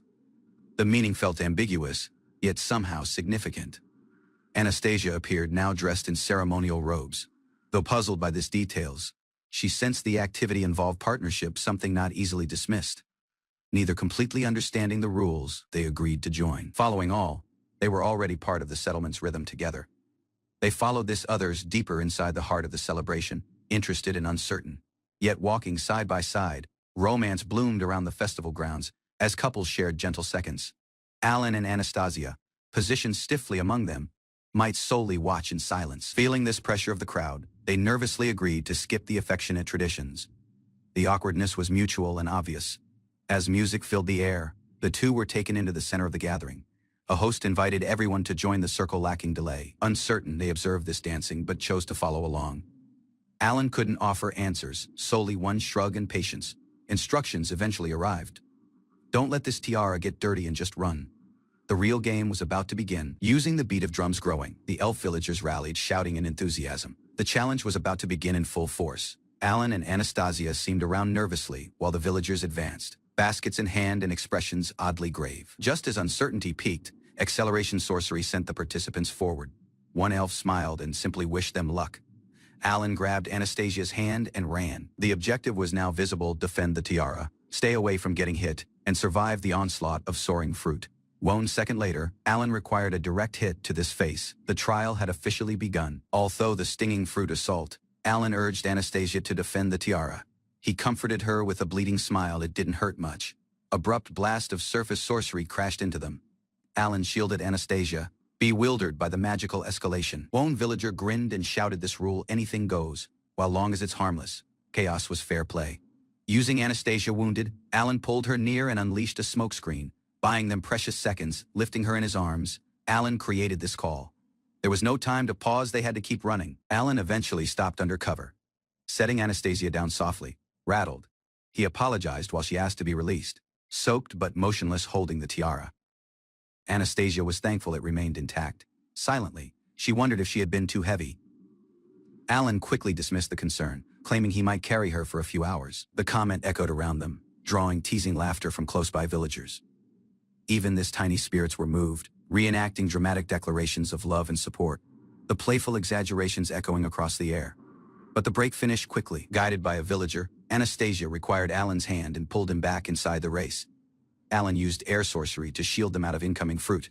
Surrounded and overwhelmed, he carried Anastasia and searched for cover. Their pursuers closed in using renewed force. Although exhaustion, Alan held firm, unwilling to surrender as tension escalated. Surrounded by foes, Alan stood firm, using Anna at his side. He kept her near, bracing for the confrontation ahead as the attackers closed in with confidence. Lacking delay, he pinned Anna against a close-by trunk, using his form to block any incoming threat. The foes hurled their weapons with cruel grins. Anna might solely watch in fear as Alan shielded her from the assault. Fighting to stay upright, Alan started chanting. He focused the mana, resolved to hold out until time expired. A surge of power blast forth his incantation sent. The ice spear struck one foe directly, halting their advance. Anna's call trembled while she confronted Alan, questioning this meaning of his sacrifice. Her concern was not for the outcome, but for his safety. Abruptly, the sound of nearing footsteps broke the tension. Alan turned, alarmed by the interruption. A woman stepped forward, announcing this ended the trial, while a ceremonial bell rang in the afar. The ordeal was officially over. Anna collapsed inside Alan, overwhelmed by relief. At this same time, one of the elves apologized for acting on impulse, facing her mother's judgment. Their labor didn't go unnoticed. Credit followed from the officials, and Alan might solely react with quiet gratitude. One festive atmosphere surrounded Alan and Anna, while this crowd gathered for the next part of the ceremony. Decorative poles swayed in the breeze while quiet murmurs filled the square. Officials announced that those who defended the tiara must repay 10 years later for another task. Alan and Anna were called forward, motionless, unsure of what awaited them. Puzzled by this instructions, they paused. Whispers and glances confirmed something unusual was about to happen again. Cheering erupted while this crowd urged them to perform one ritual. Embarrassment washed over them. Meeting eyes, they reluctantly agreed to go along. Surrounded by onlookers, they stood side by side. While they stood inches apart, Anna paused, reminding Alan he wasn't obligated. Motionless, he nodded, insisting they continue, even if just for show. Their lips met briefly before pulling apart, the act departing from both wide-eyed. The encircling crowd faded into the background. Alan looked off, cheeks flushed, unsure how to understand what just happened. Anna remained silent, her expression mixed with uncertainty and realization. Abruptly, an unknown girl appeared, identifying herself while the daughter of Elizabeth and Gerhard. Both Alan and Anna were stunned. She introduced herself while Laringas, this spirit of light, and a descendant of a legendary sage. Her presence changed the mood entirely. The spirit of light turned to Anna, acknowledging her unwavering resolve. She provided her holy favor lacking delay, pledging protection from both herself and the spirit Laringas. She entrusted Anna using Alan's future. Thankful, Anna accepted the duty with a quiet nod. As word formed, the crowd erupted in surprise and credit. Receiving such a favor, especially for a human, was unheard of. Later, Alan found solace in this quiet of one hot spring. The festival was far out of over, but he needed a break. Reflecting in this steam, Alan realized the entire event was one ceremony for choosing partners. He wondered how Anna would feel if she'd known. Anna surprisingly entered this hot spring, wrapped in a towel. Alan turned in shock, labeling her name in disbelief. Understanding the circumstances, he panicked, questioning if the bath was mixed, ashamed. He tried to excuse himself. Anna stopped him, though rattled. She insisted it was fine while long as he didn't look the way. Separated by one rock, this two silently shared the space. Alan muttered that the elves really hadn't explained things properly. Looking at this peaceful night sky, Anna expressed the fondness for the settlement. Alan agreed, smiling at the warmth they both felt. At this celebration, elves shared the values: no nobles, no taxes, just equality. Everyone lived peacefully, lacking greed or hierarchy. Anna listened in silence, overwhelmed by this fairness of the elven society. Questions swirled in the mind about humanity's failure to gain the same. While Alan called the formally, Anna corrected him. Her call was gentle, but firm. Just Anna was enough. Tears shimmered in the eyes while she questioned whether rank mattered in this settlement. Here, titles held no weight. She confessed her wish to simply be Anastasia, not one duke's daughter. Alan stopped, then softly replied, Anna. She smiled, eventually seen for who she was. Using flushed cheeks, Anna questioned Alan to drop titles and just be himself. Her call was firm yet vulnerable. Hoping for honesty between equals moved by the words, Alan embraced her. Under this moonlight, the two shared one quiet kiss, wrapped in each other's warmth. Elsewhere, the spirit of light observed quietly. Her gentle smile acknowledged the relationship that had just deepened between the two. Later that night, Alan lay awake while Anna slept beside him. Thoughts lingered on everything that had changed. While they talked in the dark, recollections resurfaced of a fleeting meeting in childhood. Both eventually realized they had crossed paths long ago. They held each other in silence, wrapped in this warmth of shared emotions. Alan awoke slowly, this calm of the morning sun filtering across the paper window. His thoughts lingered on the night prior to. Anna stirred beside him, teasing him softly for waking up late. They exchanged soft greetings, unsure of what to say next. As she stood up, Anna deflected the tension using blame, telling him it was his fault. Alan might solely stammer in response. Sitting down, Anna reminded him previously no more titles.